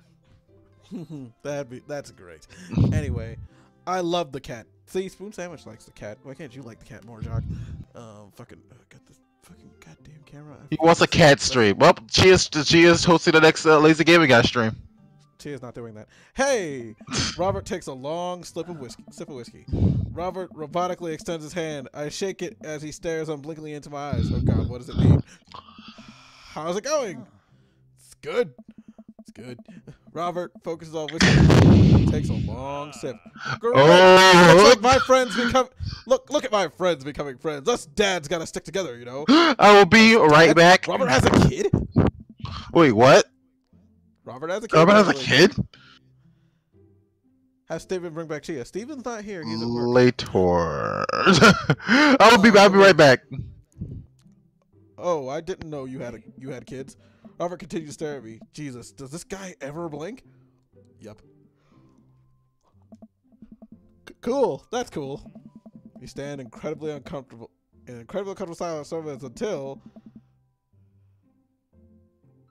we gotta get rid of this haunted truck. Oh no, the ghost locked the doors. Daisy and Amanda run up to us. Thank God. Oh, thank goodness. Yeah. Quick, hit the emergency escape button. But trucks don't have emergency escape buttons. Then hit the brake, I guess, and then we have to get out of the truck. Imagine the imaginary truck. Anyway, we're safe from the ghosts, but how will we survive this Arctic tundra? Daisy, you might have to eat me. Are you prepared to do that? I'm prepared to do anything to survive. Huh. That's cold-blooded. I like that. Although I'm not sure if I have the material required to properly cook you. I think it was right here. There it is. That's better. Let's call Steven at work. Can't call him at work. He's not there anymore. Most likely he's on his way home. He's just outside and he won't freaking rent. And he'll pop in and soon eventually. Although I'm not sure I have the materials to properly cook for you. Wait a second. Are you guys playing Long Haul Ice? Fucking that show? Yeah. Amanda, I love that show. It's the best, especially that episode where Colum hides Flint's keys and Flynn retaliates by breaking an ancient curse earned and sending the spirit after him. Yeah, it's just that's quality reality television. All right, Daisy, I found us a couple of bugs. They're gonna make a great meal. Lots of protein, gonna keep us from starving out here in this harsh, icy wasteland. But there's a whole table of food right over the... Daisy, it's a game. We're playing pretend. It's what kids do. Live a little. Amanda and Daisy give a handful of gummy worms from the snack table. They eat the worms with mock and disgust. Let's go find kindling for a fire. Okay, but not an actual fire because we're playing pretend. Now you're getting it. Daisy and Amanda run off. What a cute couple of kids. I turn my attention back to the conversation, but wait, where did Robert go? I skip the party and find him in the corner talking to Mary. Does he not want to talk? Man, I've never seen her get along with anyone so quickly. I snap out of my Robert-induced haze. Fucking god damn it. God damn it, I have a one-night stand with this guy and I'm fucking awkward. I guess Amanda has a sort of way with kids. That's kind of amazing. Daisy doesn't really get along with kids her age. It's nice that she's trying to one-up me this time. Maybe we can have a regular friendship after all. Really? She just keeps to herself. Her teachers say she spends every recess in the library. I think the other kids are intimidated by her intelligence. There it is. I wouldn't worry about it too much. Amanda was shy at Daisy's age too. She used to have a habit of crawling under tables and crying every time we took her to a restaurant. She bit people too. Damn. Oh ho ho, kids, right? Gotta love them. You're required to by law. Well, since they're getting along so well, maybe we should try putting a little play date for them. Yeah, that'd be nice. Well, I don't want to take up too much of your time. Go meet some of the other fellas. Let's talk to Joseph and Damien. I saw Joseph and Damien with a guy that's just talking about blah blah blah grill by the grill. I wonder what they're talking about. I walk over to them. So I'm curious, could you walk me through why you had your house painted black? Where do I even start? The house stays warmer in the winter and it provides an artistic contrast to the rest of the neighborhood. It complements the crimson interior perfectly. It's definitely an interesting choice. Oh. Thank you. I am very proud of my abode. Jack, I was just having a conversation with Damien here about his aesthetic design decisions. Damien regards me up and down with a warm but critical eye. How do you do? I don't believe we had the pleasure. think I saw you at Dead Gotham Beyond the other day. Damien's face turns bright red. I must apologize for my behavior on that day. You see, I take the goth lifestyle very seriously, and to be caught in a ruse by such a corporation as Dead Gotham Beyond was profoundly frustrating indeed. Fucking really, Spoon Sandwich? He's not gonna give me the pleasures. Fucking goddamn it! I think the fucking cameras. Okay, there we go. I hope you know that while my anger may have been justified, it was no such way for a gentleman to act. It's okay, man. Do tell me about yourself. Are you new to the area? Yes, my daughter and I just moved in the other day. She was the one who I took to Dead Gotham Beyond. He's gonna spike you, but not in the heart. Very good taste on her part. Does she partake in the goth lifestyle? I think for a second. I look over to Amanda, who's hanging out with some older kids in the neighborhood. Hey, Amanda, would you consider yourself goth? Amanda yells back. I wouldn't necessarily try to fall under one specific label, but I guess if I had to choose, I would describe myself more as a twee hipster with some normcore leanings. Bats are cool, though. Ah, pity. Are you enjoying the party so far? Oh, definitely. Thanks so much for putting this on. It's nice to be in a cul-de-sac where everyone's so friendly and welcoming. Amanda walks up to the conversation. I also like The Lost Boys a lot. Really good movie. Does that count as goth? That it would, my dear. I don't believe we had the pleasure of meeting. Damien Bloodmarch at your service. This man is a vampire. He is secretly a daywalker, and he is going to kill us if we start dating him. Damien finishes the sentence with a flourish and a bow, producing a single rose, offering it to Amanda. Amanda blushes and returns the gesture with a curtsy. Bloodmarch, yes, Bloodmarch. I returned. Read that right, Jock. This guy's last name is Bloodmarch. He's a vampire. He's a vampire. He's a vampire. Fucking vampire. You do know how to treat a lady. Hello, Amanda. Oh shit. Seemingly out of nowhere, Joseph's twin kids appear. They're speaking in unison. Oh no. Hey, won't you come play with us? Come play with us forever. Guys, enough of that creepy twin shtick. We talked about this. Christian and Christy slowly back away. Where do you think they got that? Where do you think they got that from? Know what? Mary pops into the conversation, wine in hand. I don't know. Mary takes a long sip of wine. I think they might have taped over a VeggieTales VHS with The Shining. Who knows? He takes another long sip of wine. Ooh, goody. Oh, goody. Christian parents in a rut. Where's Krish? I don't know. She's talking about mouth noises. Yeah. Wasn't he with you? You had him a moment ago? He's probably stuffing dirt in his mouth. He'll be alright. Toddlers are pretty much resilient. Mary tips her glass to me. This ain't my first time to the rodeo. It's my fourth. I have squeezed 4 little sweetheart. Would you do me a favor? Please find Krish. That would be great. I'm sure he's fine. Mary? Okay, jeez. Mary finishes her wine and wanders off. Dad, can we go now? Ah, Lucian, have I introduced you to Jack yet? Why? Hey, it's that punk from Amanda's school. Fuck you. I don't remember you. Whatever. That's no way for a young man to speak to his... not a young man to speak to his elders. Be polite. That's the... Lucian bows. Whatever, sir. Lucian bows again. Mr. Christensen, I may have a veggie burger, sir. Oh.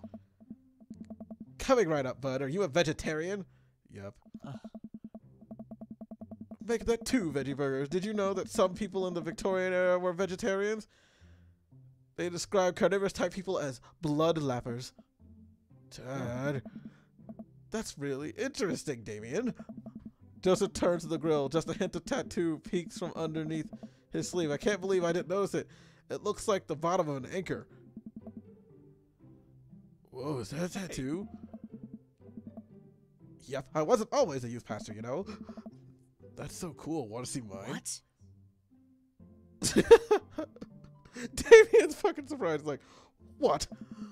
Lucian pulls back some more base. Really, his lopsided 666 in black ink. I can see it on his arm. Jacques, you gotta fuck him. I'm not fucking the vampire. Jacques, mouth noises. Do it. Fuck the vampire. I'm not fucking the vampire. My buddy gave me a stick and poke tattoo last week. I think it's healing up pretty good. Lucian. Oh no. We'll talk about this later. Huh?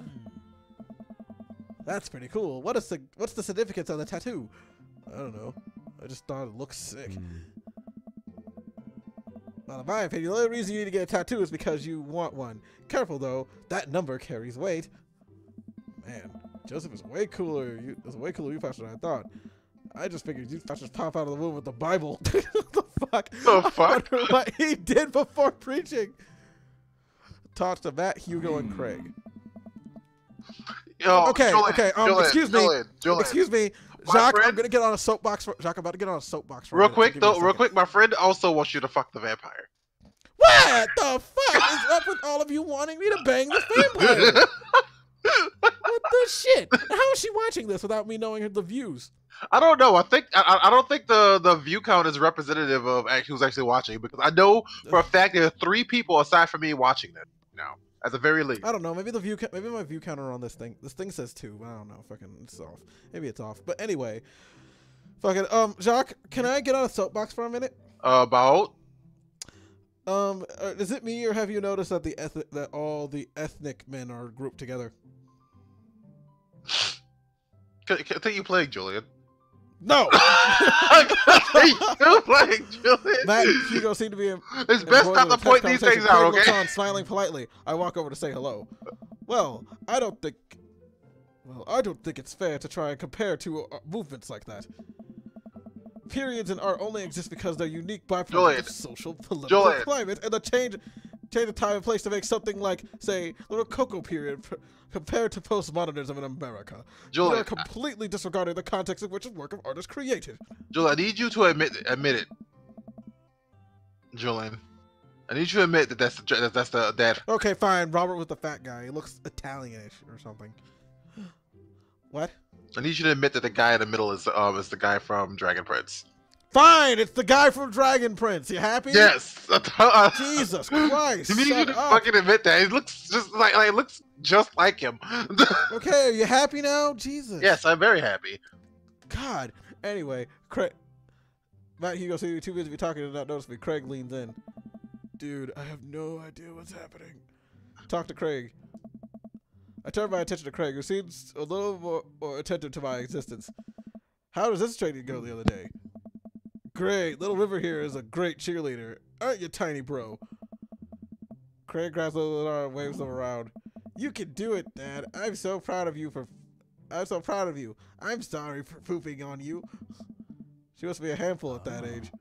Oh, they always are. But it's so worth it.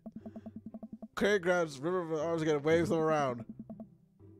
I'm also sorry for throwing up on you, Dad. How you settling in?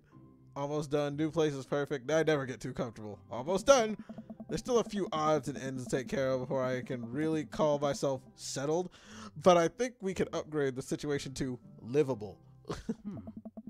All black guys with dreads pulled back look like a guy in a jock. Look like a We did guy livable shop. throughout the What? entirety of college. Yeah, my goal was for Amanda to live the sort of life that didn't involve eating spoonfuls of ranch dressing as a palate cleanser between types of pizza. She still does, though. Hey, she takes after her dad. Jack, how are you liking the neighborhood? It's pretty nice. Everybody here seems super friendly. Seems your daughter's fitting in just fine. Matt puts across the yard where Amanda, Daisy, and another young girl are playing. They're all sitting cross-legged in the grass, picking weeds and weaving them in little flower crowns. It's pretty adorable. A girl I don't recognize jogs over to us. What is it, sweetheart? It's a flower crown. I thought you'd look cute in it. Well, if there isn't, well, there's only one way to find out. Matt takes a flower crown, places on top of his head. Oh. Am I cool now? The girl stares at him, thinking it over. Nope, but you're slightly less cool than you were before you put it on. Hey. Hi, hey, Jack, this is my daughter. Hello. I'm Carmencita. I'm Carmencita. Fucking, god damn it. He is black. Uh-huh. You know why, Jack? Why? Because he can't name his child something normal. Damn. Yes, I went there. Racist. Amanda comes over with Daisy in tow. Dad, look, I'm making friends. Are you making friends? You better be making friends. Yeah, actually, Amanda, you remember the cool barista from the coffee shop and my old college friend and your teacher. Oh, hi, Mr. Vega. I didn't realize that we were neighbors. Oh. Yup. You still gonna get me that overdue term paper? Great seeing you. Fucking runs. Figure guns over conversation like a champ. She learned the figure guns from me. I'm very proud. She's definitely a charmer. Speaking of which, where did my son go? Hugo looks over to the party. He was finally spotted because his eyes go wide. Ernest Hemingway Vega, are you smoking? Oh. Ernest is holding a lit cigarette. Nope. Ernest Ernest guys along the way. He takes a long drag of cigarette and flicks it into a gutter. Unbelievable. Excuse me. Hugo marches over to Ernest and I turn my attention over to Craig and Matt. Kids, right? Hey. Man, I do not envy Hugo. The last barbecue we had, Ernest tried to shove a sparkler down Joseph's pants. Nearly burned half the yard. And the barbecue after that, he actually burned down half the yard. And then spread it into my lawn, burned down half my yard too. Hugo walks back over to us, practically dragging Ernest behind him. Oh, wow. Oh, look, he's a piece of shit. Everybody, I'm sorry about Jack. Sorry about that, Jack. This is my son, Ernest. Hello. Ernest looks away, sulking, his hands shoved deep in his pockets. You know, I actually used to go around looking like that without the hood up because my parents didn't like me. I didn't usually like wearing hoods because it was Florida and it was hot and I couldn't really wear the hood up. Used to. Shit, dude. You look like that fucking last week. You know what, nigga? I can do whatever I want. I'm a grown-ass adult. I could go around sulking if I wanted to. That's what happens when you name your kid that. Ernest? Yeah, if you name your kid Ernest, he's going to be fucking like, I don't want to do shit. Yeah. Hey, nice to meet you, Ernest. What grade are you in? Doesn't matter. Oh. Ernest! Okay, I'm in the 8th grade. God, are you happy now? I'm sure you're dying to know. Yeah, good for you. Can I go now? I'm tired of talking to old dudes who blame my generation for the failing economy. Ouch. I don't know. Ernest! Oh yeah, because I'm totally embarrassing you. Wow. Wow. I don't know. I got him muted, so probably one I can't see.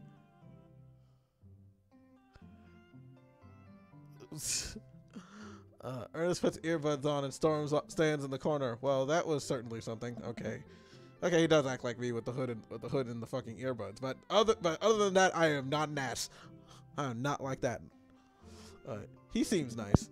I don't know. You're an ass to me. His head in his hands and sighs. I'm so sorry. He's having a really rough time. As much as I want to be the cool dad, I have to be the authoritarian dad, and he clearly resents me for it. I mean, I think that as a dad and a teacher, that's about authoritarian as you could get. Honestly, are any of us cool dads? Is it even possible to be a cool dad? What? I'm as cool as a cucumber. Hey, yeah. See, that's right. That right there. You can't say that. I don't know. My kids think I'm cool. But for how long, Craig? How long do we get to be the cool dads? I don't know. Hey. I think we just had to accept the fact that as dads, we become the machine we once raged against and accept our fate. Ironically, wear socks with sandals. Your kids may think you're cool now, but the moment they hit puberty, you're doomed. This game makes me think about things that I don't want to think about. Can we do something else? Amanda's 18 and she thinks I'm cool. I yell across the yard to my daughter, Amanda, I'm cool, right? Amanda just laughs. She keeps laughing. I see your point. Oh, no. As much as we all want it, I don't think it's important to be a cool dad as it's be a good dad. We all can't be the best. We can't all be best friends with our kids. It just doesn't work. I mean, look at me and Ernest. Oh. Our job as parents is to make sure our kids turn out okay. Yeah, you're right, but it'd be nice to have it both ways. Hearing these guys talk about this makes me think of my relationship with Amanda. We get along so well, but there might come a time we won't be like that. Is college when that happens? Don't let us eat up your time, Jack. Joe meets some other people around the neighborhood. Oh. Without further ado, let's work some magic! Joseph closes his eyes, takes a deep breath, and gets to work. With the greatest of ease, he sets patties on the grill, flourishing as he flips the spatula in the air. It's easy, some of the best grill work I've ever seen. Fucking wow, I cannot read today. You guys think this is my first time in front of a grill? Yes, Daniel, this game is gay. Effortlessly tossing That's cheese kinda the onto point. patties and perfectly grilling onions on the side. One after another, the dads take notice of the crowd around Joseph to admire his masterful technique. You probably didn't know this, Jack, but Joseph's known around here for his grilling. Julian already hooked up with some guy at a bar. He's Julian ungrillible. farm. I've tried to get on his level. I just can't catch up. Oh, Jesus. Oh, Jesus. Jacques, this is where you have to stop the game. Literally, this shot after shot. Because if this was like fucking shots for every dad joke, this would be shot after shot after shot after shot. I can see it coming. Let us keep studying. He has a rare quality about him. Take a shot. Mustard, keep talking about this. Can't we Take a just shot. appreciate the artist? Take a shot. We've never seen him make a mistake. Take another shot, Julian. Okay, we need to stop. This is getting too cheesy. Julian. Please stop. Take All another the children shot. of the party boo the glorious display of puns in unison. Puns in unison. Puns in unison. And Julian can't actually drink because he's got to go pick somebody up. But yes, Julian drinks. In an hour. I've gotten many calls from Julian late at night drunk. It's not fun. all of the children at the party boo glorious display of puns in unison. All right, guys, the food's ready. Please inform in an orderly barbecue. Oh, Jesus! Take a shot. drink of a sip. What Patreon tier is drunk Julian calls? Is that a tier? I don't know. Are you willing to be up at 3? Are you willing to be up at 3 in the at what would be 3 in the morning for you to randomly get a call from me saying, "Guess who's drunk?" And That's exactly how the conversation goes. I'm like freaking playing video games or watching stuff at night. Get a call from Julia at 3 o'clock in the morning. Hey, Jacques, guess who's drunk? Oh, yay! They have a Patreon? Not yet. Working on it. All right, guys, the food's ready. Please form an orderly barbecue. Oh, right, I read this already. Fuck. Amanda groans. We all grab our food and hang out. Enjoy our perfectly cooked cheeseburgers. Aye. Man, it's so wild how all of us dad lives in the same cul-de-sac. Kinda nice, isn't it? It feels we're a real community here. Totally helps when you're just a single dad trying to raise a kid. We're happy to have you here, man. I think you're gonna like this neighborhood a lot. Oh. Plus, Amanda seems to be getting along with all the kids. If she decides to get into the babysitting game, she'll make a killing. Hey, why don't you add us all on Dad Book? Dad Book? Dad book? Yeah, it's a great social network for dads to keep in touch with each other. We're on it. Okay. If you ever Whose need to accent is reach out supposed to to be? anyone, that's the simplest way to do it. Whose accent is that supposed to be? Sorry, I'm just an old-fashioned dad. Social media just goes over my head sometimes. If I'm not waking up anyway. I have to set 4 alarms.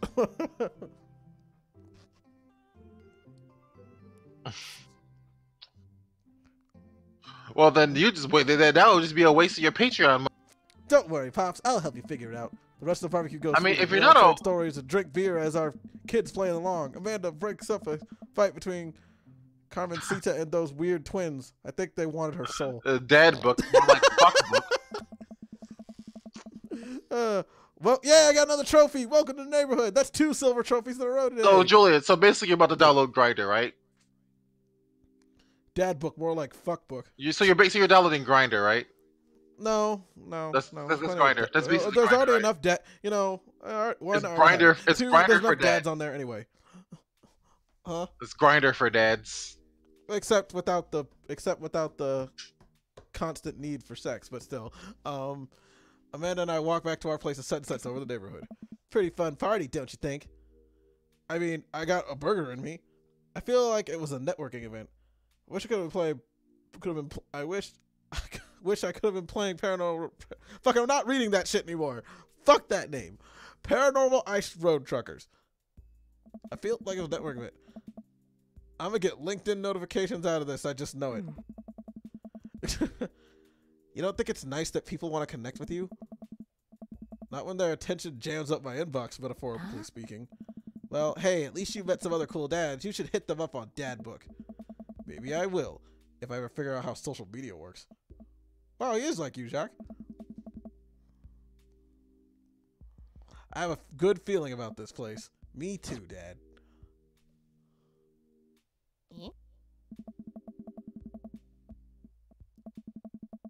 Romance all of them. I don't think I can do that.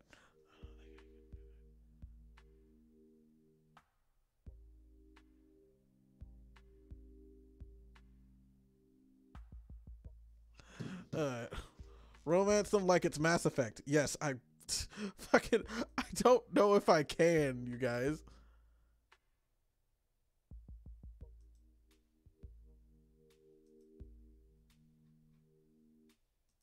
Okay, let's see. Amanda and I arrive home with the remnants of our veggie plate.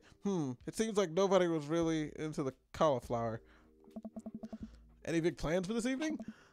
Actually, yeah, I'm going out with some friends. Oh. Is that okay? Of course. Just keep me posted and be home before midnight. You got it. And be careful. I will. Make good choices. Of course. And call me if you need anything. Dad, you're not going to do the whole thing where you wait silently for me to come home in the living room with all the lights off, are you? What? No, I've never done that and I will never do that. Okay, do you have plans tonight? My plans are kind of to eat ice cream and watch TV with Amanda, but I guess I'll find something to do. I'm gonna go work on some stuff, see how long I can sleep, throw a party, work on some stuff. You know, dad stuff. Just gonna relax tonight, have fun, okay? Great. See you later. I watch Amanda drive off in the night. I really do hope I really do. Jock, the power went out. Oh, goody. I plop down in front of the TV and turn on some Wine and Dine Mastermind with celebrity chef Gavin Chapman. Looks like Gavin's making a roasted rack of lamb with rosemary mashed potatoes. I'd love to be able to cook like that. Although I think if I was actually good at cooking, I'd use my powers for evil. Just like making some baked Alaskas all day instead of any good food of real nutritional substance. Man, Gavin Chapman just caught that thing on fire, but he meant to do it. What a professional. I lose track of time as I blaze through several episodes of Wine and Dine Mastermind. And also one episode of some cooking show called, fucking goddamn it, why am I adding words? Cooking show called Meat Hell. I'm not even sure what that one was about. It was just a lot of yelling. I got to watch it. So it's midnight. I should check in with Amanda. I sent a text. Hey kiddo, you good? Went to the kitchen to wait for a reply. Amanda's phone is always almost in her head. I'm sure she's fine unless she's driving someone home now. In which case, I hope she doesn't find us soon because I told her not text and drive. I reach to the freezer, grab an ice cream sandwich. It's a little late for this, but I earned it after a long day of socializing.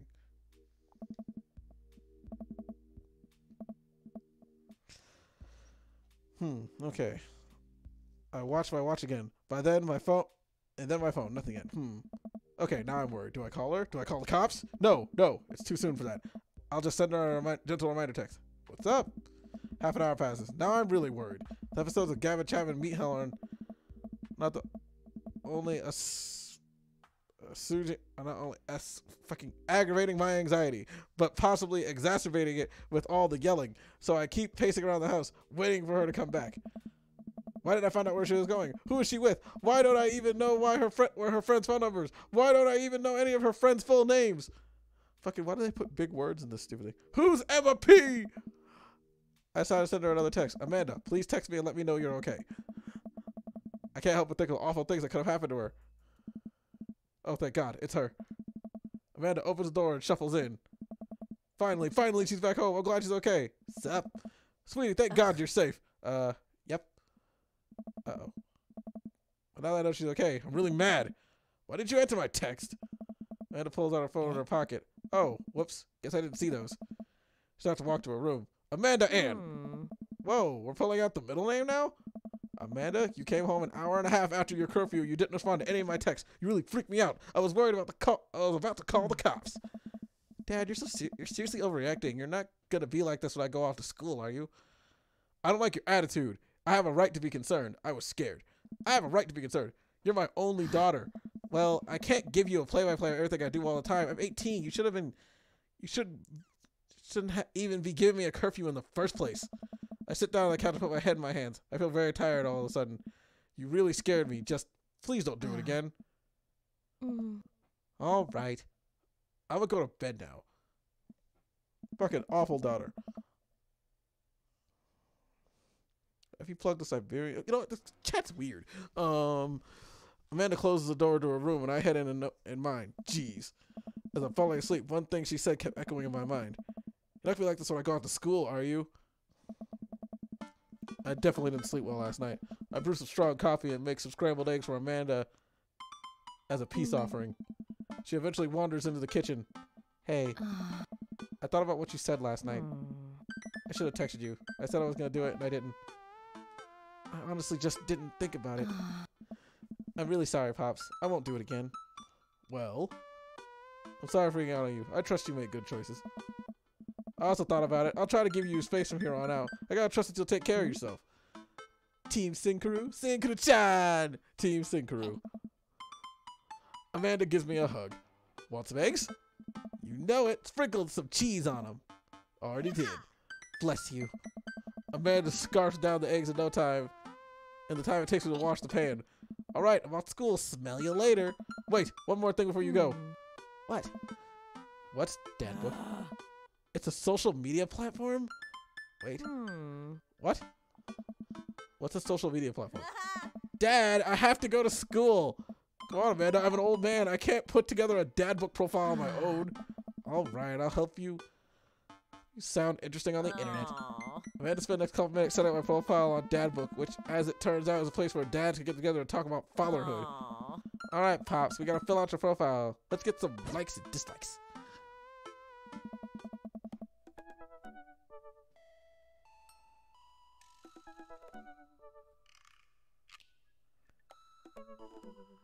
On Friday night, you're most likely to polish and sort my coin collection. Netflix and grill, baby. Fall asleep watching the History Channel. Torment my children with dad puns. Sink into blissful oblivion. Sleep. Sink into blissful oblivion. You know, what did it take it? What would it be? My trusty grill. Lost Sausacre. Castaway on DVD with for instructional purposes. A boat, obviously. I don't need anything. My survival skills have trained me for this day. I don't need anything. My survival skills have trained me for this day. What are your turn-ons? Strong dad arms, tennis shoes with long white socks, a well-manicured lawn, street smarts, top-tier grillsman, comfortable with crying. Strong dad arms? What did you want to be when you grew up? Telegram for manual instructions, say salty boat captain, pro skater with astronaut, a good father, president of space. Salty boat captain? What's your favorite movie genre?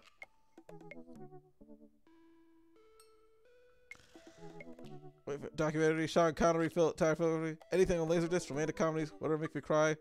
Old comedies that haven't aged well. What's your ideal date?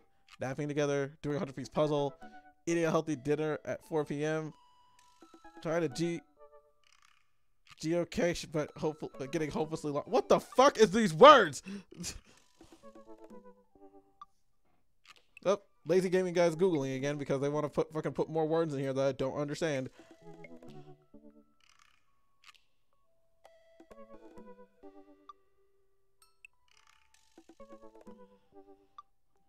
Geocaching outdoor recreational activity in which participants use a global positioning system receiver on a mobile device and other navigational techniques to hide and seek containers called geocaches or caches at specific locations marked by all over the world. What the fuck? What is this nerd bullshit? These questions for a social media page for dads, but not hookups? I don't know. Napping. What would you never leave home without? A sensible cardigan, my sick vape, a book of word jumbles and pens, a cool knife, my crippling low self-esteem. I frequently forget my phone, keys, and wallet at home sometimes. I spend a lot of time thinking about conspiracy theories, how proud I am of my child. Oh fuck, I forgot to read the rest of them. I see. See, that was so bad. Yeah, that was actually kind of fun. I could totally spend the day on here looking at other people's profiles. You should message one of them. More than one of them. All of them. All these dads seem pretty interesting. Okay. I promise I'll make some friends. Amanda gives me a hug. Go get him, Dad. Welcome. Liquor for a beer. You got dads. Did this thing just say you got dads? This thing just said you got dads. Oh my god. Your old friend from way back in the day. Dad Manda. I'm glad to see you signed up for Dad Book. Fucking, what the fuck? I don't. Amanda, is that you? What are you doing on Dad Book? Why, Jack, I've never known. Jack, I know. We know each other since business school. How could you possibly confuse me? We're raised town easy to buy things for a daughter. I thought. Though, of course, I'm flattered. You should buy more things for Amanda. The fuck? Okay, let's see. Talk to Brian. Hi, I'm Brian. Some of my days hanging out with my awesome daughter and thinking of new ways to grill things. If you like fishing, well, we'll get along.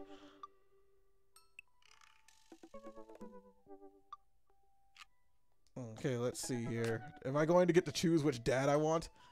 Dad of 3, business entrepreneur, and fitness enthusiast. Juggling work, family, and fitness is a tough gig, but someone's got to do it.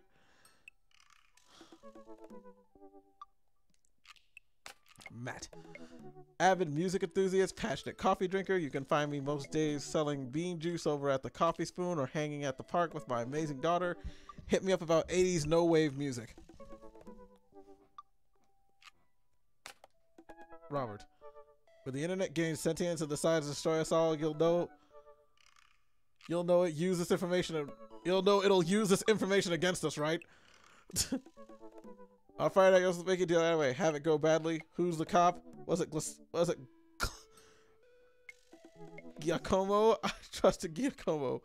If you have one thing to take with you on a desert island, would be a gun. What are your turn-ons? Don't talk to me. What do you want me to go grifter? What's your favorite movie genre? Neo-Italian realism. Your ideal date? Grave robbing? What do you leave home without? At least 4 knives. I spent a lot of time thinking about, do you ever really look into a rabid animal's eyes? Okay, this guy is tense. Joseph. Voted Maple One Bay's #1 youth minister 5 years running. Living in my hometown with my beautiful wife and 4 amazing kids. If I'm not at church, you can catch me out in the open water, sailing the seas for adventure. I love playing guitar and crushing my kids at Candyland.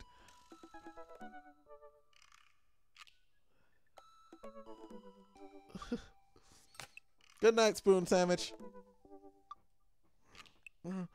Middle school teacher, high school teacher, writer of scholarly articles on the 18th century literature for various esteemed publications. If you're on here to tell me that my son put a cherry bomb in your trash, I know and I'm sorry. Oh fuck. What are your turn-ons? Muscles. Oh boy. Oh boy. Next. And Damien. How do you do? I have finally decided to join this information superhighway. I'm not entirely sure how this works, but I will try my best to understand. I love long strolls through the graveyards and spending my time with my son. If you would like to ever chat about the latest in Victorian fashion, the inevitability of our own demise, or black cats, please send me a letter. I gotta read what he likes. On Friday night, you are most likely listening to True Crime Podcast while I taxidermy my newest specimens. Oh, Jesus.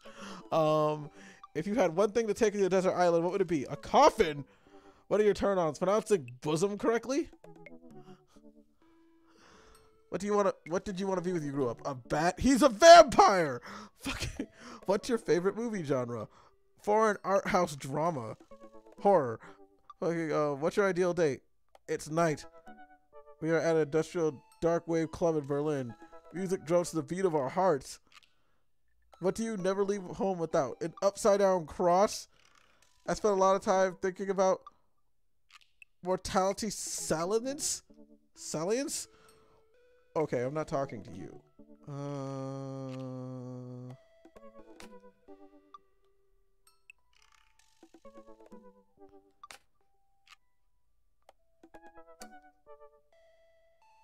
Let's talk to Brian, I guess. Pick Damien. No, I'm not picking Damien. He scares me. I don't know how I feel about hanging out with Brian more. But it seems Daisy and Amanda got along well. Maybe I should just bite the bullet and hang out with Brian more for the sake of the kids. I crack my knuckles and start typing. Hi, Brian. Great grabbing burgers with you at the cookout yesterday. We should get the kids together and hang out soon. I wait a couple minutes until a ding comes from my computer and a message pops up on the screen. It's Brian. Let's see what he has to say. Hey, man. I always love a good burger with a buddy. We should definitely hang out. What do you think? Mini golf? We could bring the girls and have ourselves a little funny competition. Rock on, Brian. He signs his name? That's cute. Friendly competition. This is perfect. I know Amanda and I will crush Brian in mini golf. I've been talking to her. Fucking goddamn it. I've been taking her to mini golf courses since she was a little kid, and I'm proud to say she's almost better at it than I am. Ellipses. Almost. I type back. That sounds great, man. Name the time and place and we'll be there. Hey, Amanda. 1 second. Amanda walks in through the doorway. Her eyes are a little puffy, almost as if she had been crying. You up for some... Hey, you alright? Oh, fine. Yeah, I'm alright. I just got sad because I started thinking about how I'll never have telekinesis. You know you could talk to me, right? If there's something going on, or even if you're just feeling sad, I'm here. I'll always be here for you. Thanks, Popsicle, but I'm serious. I always wanted to lie and barbecue chips levitate from the kitchen directly into my mouth. Well, I can't give you telekinesis, but I do have a solution that you might be pleased with. I went to the kitchen to grab a bag of chips to retrieve a single bag and toss it in Amanda's direction. Success. She catches it with her mouth. Not quite telekinesis, but still fun. Hey, would you be up for some mini golf with Brian and Daisy? I'm a little out of practice, and I know my backswing leaves something to be desired, but I think I could keep it in the negatives. Perfect. Come on, kiddo. Let's do this. Oh, right. I should fucking save this, shouldn't I? Alright, okay. You ready for this? Me, I'm as ready as I'll ever be. Why are a lot of these things pirate themed? Anybody else notice that? A lot of mini golf places are pirate themed. Is it I think it's weird. It's kind of funny. Why are you talking like that? Because mini golf cars is pirate themed. Now I realize we are indeed standing on top of a giant pirate ship in the middle of a putt-putt course. Oh. All right. Come on, pirate dad. Won't you talk like a pirate with me? Ahoy, scurvy. Avasti. I don't see pirates, only angles. There's no time for jokes. I'll make Brian and Daisy walk the plank with my superior golfing abilities. I mean, doubloon. Come on, Dad. You told me that this was just going to be some friendly competition. Friendly competition is dad code for an actual competition.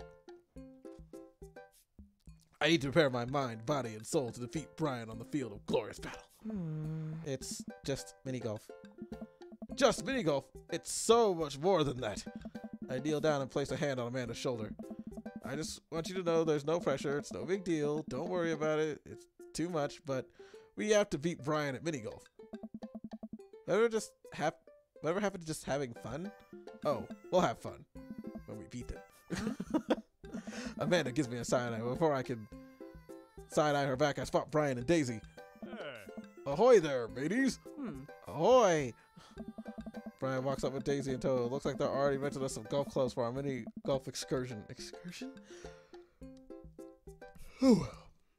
Total power move. Why didn't I think of that? Yes. All right, first mate. I hear there's buried treasure in these waters. You gonna help me plunder it? Oh, Amanda, I don't think this is a real pirate ship. It's just... I think it's just to play putt-putt. Amanda gives Daisy a look. Oh, I mean, Aye, Captain. Daisy winks at Amanda. Oh, look at those two. They're two peas in a pod. So, you excited to get some mini golf in? Oh, you know it. You a gambling man?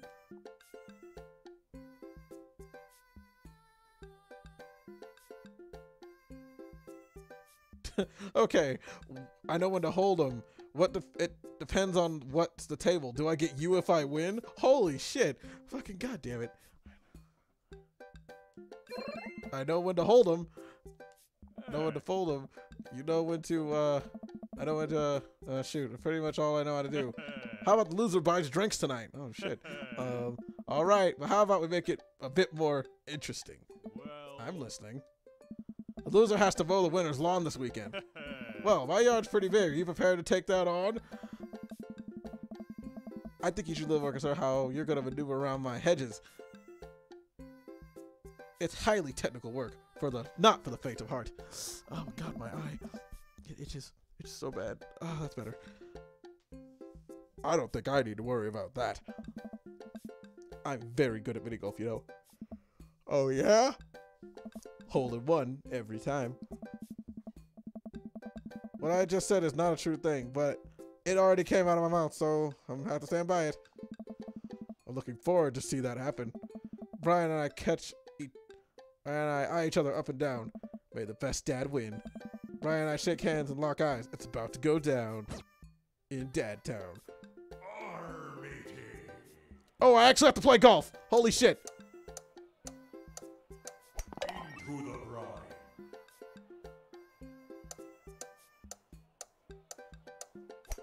Into the brine.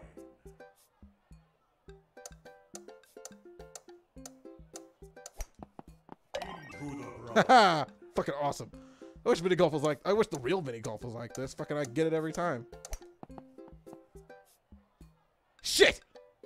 Dead men sink no putts.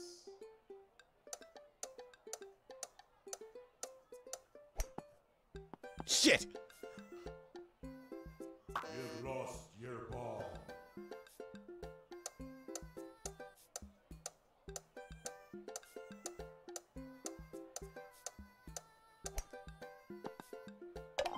Yeah. A hole full of ball.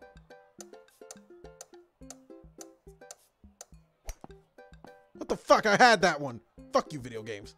Dead men sink no putts.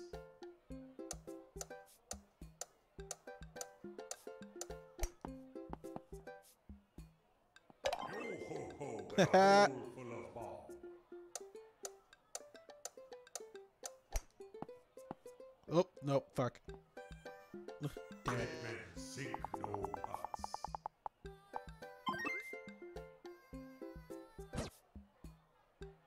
Haha, my putting is impressive.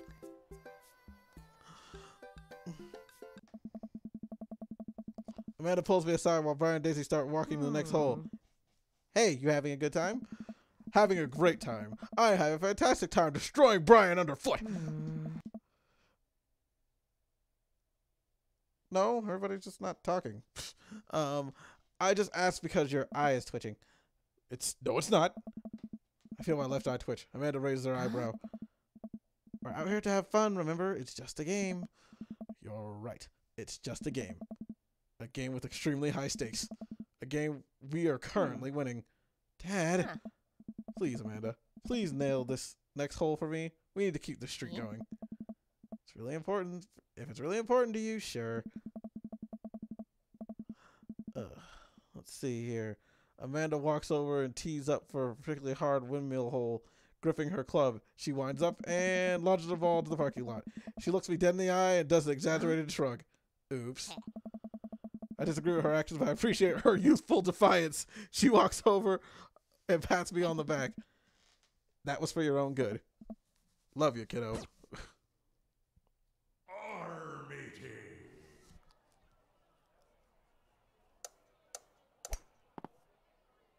Oh, fuck.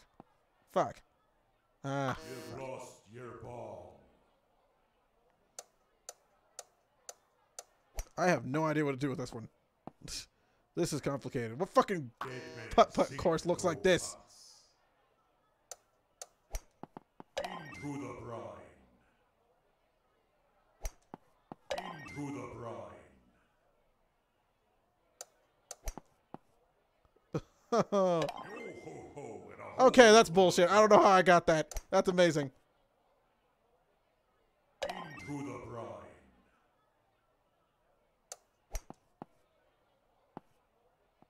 Oh, fuck that one up. Damn it. Dead men sink no pots.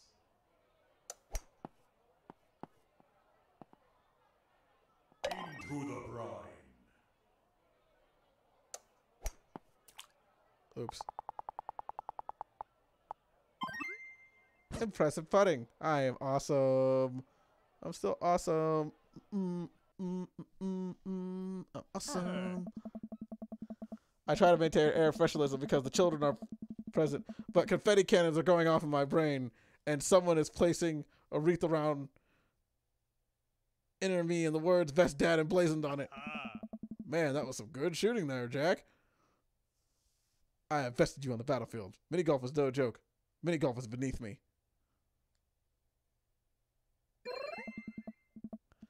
And it felt good. And it felt good, Brian. It felt real good. Brian and I eyeball each other. Electricity shooting between us. Daisy, did you have a good time? Yo ho, I did. Haven't even found the buried treasure yet. I think we should apply for a permit to dig around here. I can take Daisy home so we can get the city paperwork started for digging. You two enjoy your night. Sounds like a plan. Jack, you cool with that? Sure. Just don't get yourselves into too much trouble. Can do. I'll make sure we get into perfectly a reasonable amount of trouble. Dad and Daisy skip away yelling about buried treasure. Bless that kid's tiny rebellious heart. Well, I guess we should hit the bar now. There's actually a tiki bar attached to this place. How about that? Sounds like a plan.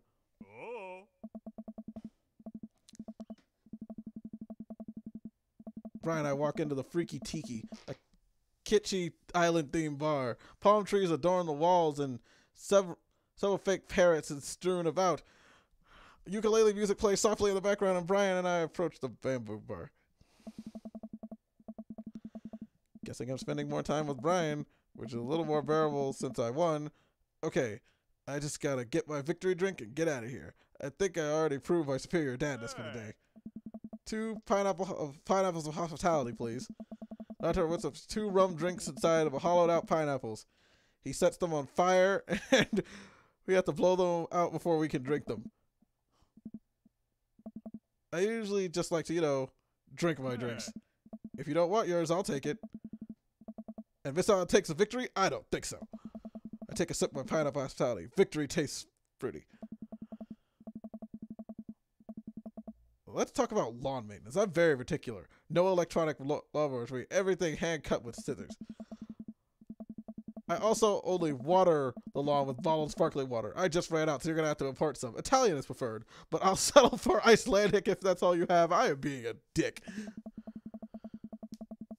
It's sweet that you're willing to put all that work into taking care of your dead grass. What? My grass is perfectly healthy. It's okay, buddy. I know just a trick to perk it back up. I'll work my magic way to finish your grass. To show your grass with the tiniest pair of scissors I own.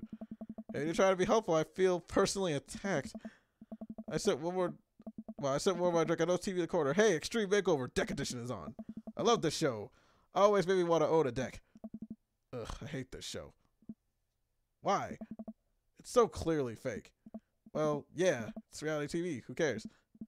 I care. I'm a general contractor. I work with these decks all the time. There's no way they're renovating those decks in a matter of 2 days. It's impossible. That's a 3 week. So you want them to cover those 3 weeks intensely as every episode? It can't be that interesting to watch a bunch of dudes over a deck. Nobody will watch it. Uh-oh. I don't like any of those home improvement shows. I watch stuff that's real. Like Long Haul Paranormal Extra-Truckers. I have terrible news for you, Jack. No, not them too. That's the awful truth.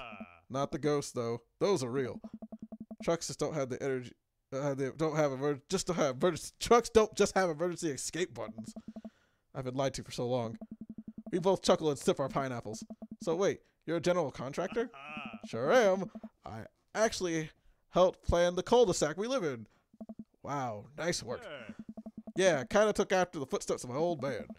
He was a general contractor too? The best. He practically built half this town with his bare hands. It's weird how you spend your whole life trying to not become like your father, then you wake up one day, and there you are. But I get to work with my hands, and it pays more than enough to take care of my daughter, so it's an absolute dream job, for me at least. That's impressive. Building stuff has always been my weak point as a dad. I've been okay with that until now. I must defeat him.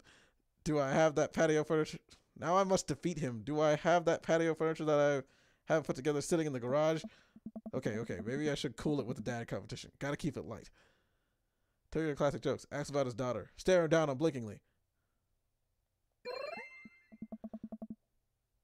So, Daisy seemed pretty smart for her age. Yeah, she's a genius. Definitely doesn't get it from her old man, though. It's actually a little embarrassing. She beats me at Scrabble constantly. To be fair, Scrabble is really hard. I actually have a hard time with Scrabble myself. I can barely make good words, and when I have the whole alphabet in front of me, let alone 7. Haha. See? We can keep things friendly here. It's perfectly pleasant. I could do this all night. I feel an ain't need to impress Brian and prove I'm better than him, obviously. That's the only reason, I think. Let's keep it moving. Ask about his dog. Complain about kids these days. Compliment his beard.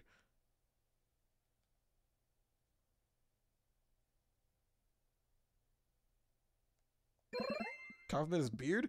Fucking, whoa. Your beard is nice. It looks healthy. Thanks. I grew it myself. Hey, you're not allowed to dad joke another dad. Is this how our daughters feel all the time? I'm upset. Hi, upset. I'm dad. No. I mean, you walked right into that one. That's Dad Joke 101. Listen, buddy. I took Dad Joke 101 years ago. I'm in the 400th level classes and well on my way to agree in fart humor. Wow, Amanda must be so proud. She is not. I look around the bar, taking all the kitchen decor, looking at something else to comment on.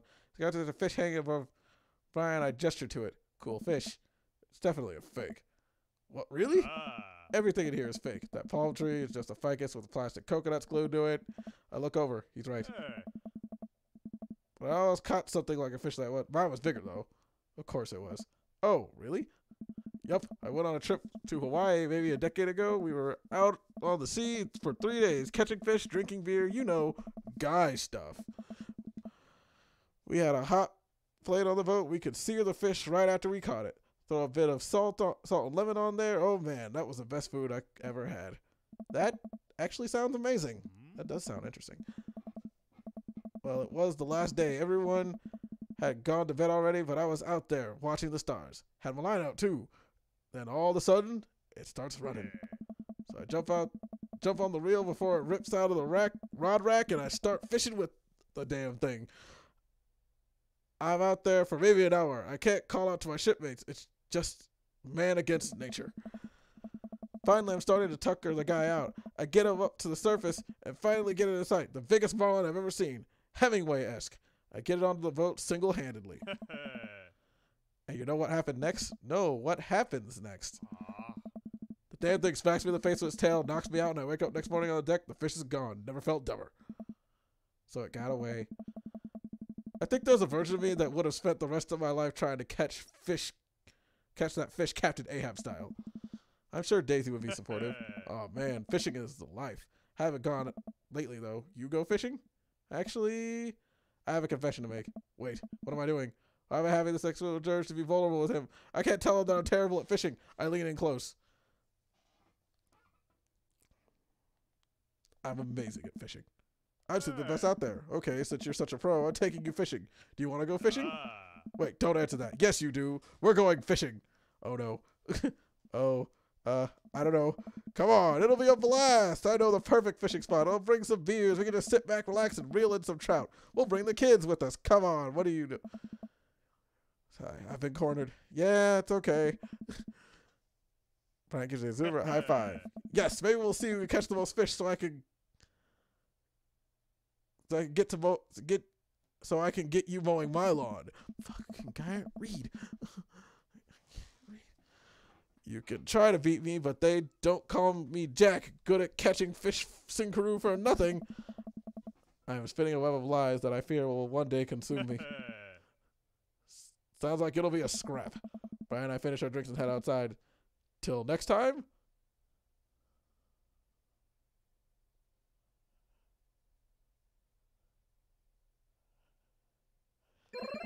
This is a great opportunity for friendship. Oh my god, that was a terrible joke. I feel so bad. Also catching more fish than Brian. You're krilling me with these puns, Jack. Mull it over. You'll come around fish-related dad jokes in no time. Brian extends a hand and give you a friendly, firm hand. So I see that competitive fire in his eyes. This is going to become a whole thing, isn't it? Once Brian takes our vases, Amanda walks home with me. She immediately plops down on the couch and flips on the TV. So how was your hang with Brian? He wasn't too spicy about his crushing defeat, was he? Nah, he was pretty gracious about it. Like, frustratingly gracious. Yeah, how dare that guy have some decency? Come on, Dad. He seems like a neat dude. You think so? I think so? I don't know. The guy loves good competition, but then again, apparently so do I. What did you and Daisy end up doing? Oh, we hunted treasure for a bit, but Daisy was really adamant about not digging without a permit, so we just watched a documentary about theoretical physics. I put her to bed and sat around eating Brian's food. Don't tell him I said that. That's standard babysitting protocol, I believe. I really like hanging out with Daisy. She's super mature for her age. Yeah, Brian says she has a hard time relating to other kids. She kind of reminds me of you at her age. Although she doesn't fight people as much as you did. I can't believe I'm finally the cooler, older kid. Feels good. You gonna hang out with Brian again? That's the thing. He wants me to go. Wants to go fishing with me. Oh, I told him I was an amazing fisherman. You hate fishing. I know. I'm kind of panicking. I'm sure it'll be fine. All you have to do is wake up at the crack of dawn, sit silently on a boat on a lake for hours on end with no promise of tangible reward. Your only companion being fear of doubt, the fear and doubt you harbor deep within your heart. Fishing is fun. It'll remind you. Fucking goddamn it. Fishing is fun. You'll remind yourself as the world darkens around you and you wonder if it's really you staring back at yourself in the lake's reflection or simply just the abyss. Yeah, laugh it up, Amanda. You're coming with us. It's just my constitutional right to outright refuse this order. Daisy's coming too. Well, I bet you convinced Brian to bring his dog. Fine, sold. I'm in. All right, I'm Bush. Gonna call it a night. Don't stay up too late, okay? You got it, Pops. Shit. This game is exhausting. Date complete.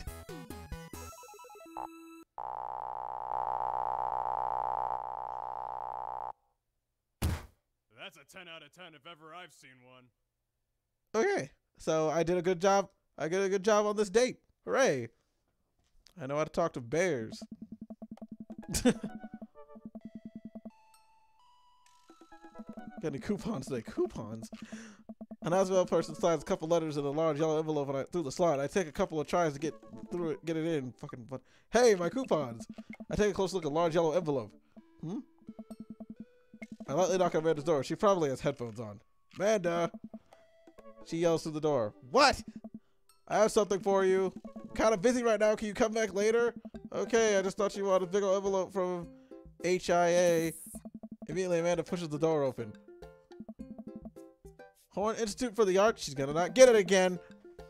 I mean, if you're busy, I can come back. Fucking save this shit. Father, please. I hand her the envelope, which she tears open with her teeth. That's probably bad for your teeth. She doesn't seem to hear me as she spits out the piece of envelope. She pulls the lever and unfolds it. And? The suspense is killing me. This is her dream school. Amanda's face is unreadable. I can't believe this. Oh, honey, it's okay if you didn't. I got in! Woo! She got in. Thank God. Oh! I got in! Amanda tosses the letter aside and gives me a big hug. Congrats, sweetie. That's amazing. I'm so proud of you. She pulls away and looks at the letter again. Oh my God. I really can't believe I got in. Well, of course you got in. You're a great student. You nailed that interview, and your photography is incredible. Wait, Dad. I know this one's really expensive, and it's so far away. I think for a moment. HIA was one of the more expensive schools Amanda applied to, but I know she's had her heart set on it for the longest time. It'll be tough, but we're gonna make it work. Really? Of course. Amanda hugs me again. Thanks, Dad. Okay, sweetie, we're celebrating tonight. Dinner, your choice, wherever you want. Wherever. Well, I walk alongside the bay, tearing into our foil wrapped burritos from a nearby food truck.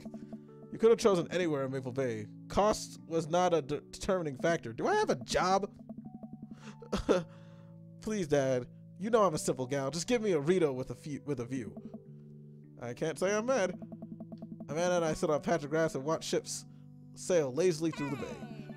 And the doors are right near a bunch of cafes and all these galleries nearby. And there's a discount if you bring a student ID. And Amanda, slow down. You're going to choke on your burrito. I know. I'm just excited. Did I mention that students there get their own studio space once they're seniors? And we get all the professional photo editing software for free. It's nice to see Amanda so enthusiastic about HIA, but I wish she wouldn't do it between bites of her burrito. I thought I taught her to chew with her mouth closed. I don't know where it's going to be. You take a survey online and they match you with someone who's similar in major and interests. I bet we're going to be best friends. Craig and I were. A good roommate can always be a lifelong friend. Fucking, why am I adding more words? But don't even get me started on bad roommates. Oh no.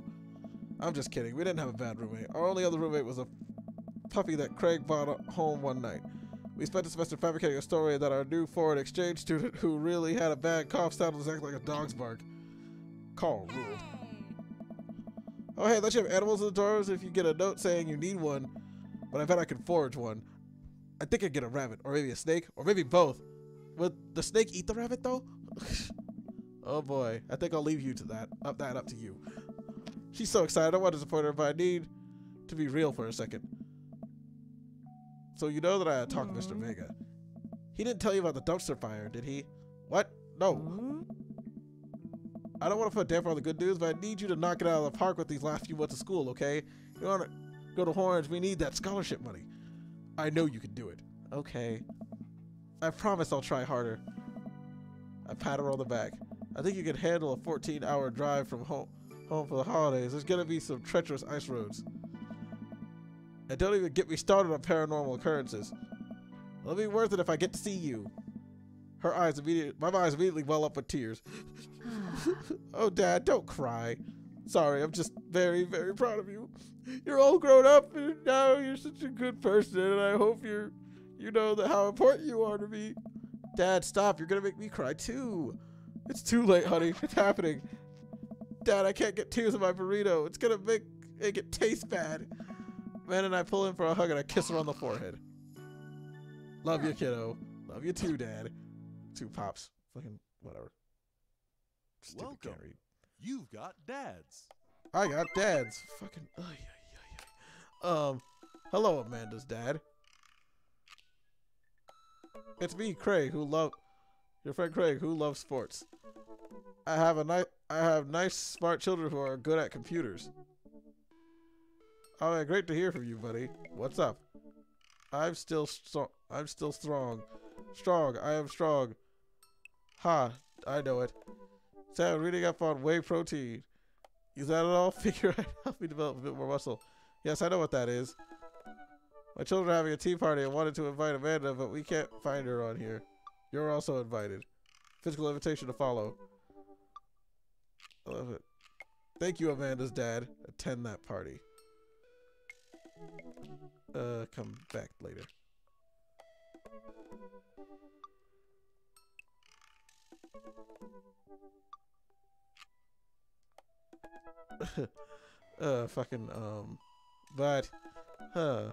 Let's see. I might go to that party. But right now, I think this is the time where I need to end the stream, everybody. Thank you all for coming out. It's always a pleasure having you all come support me.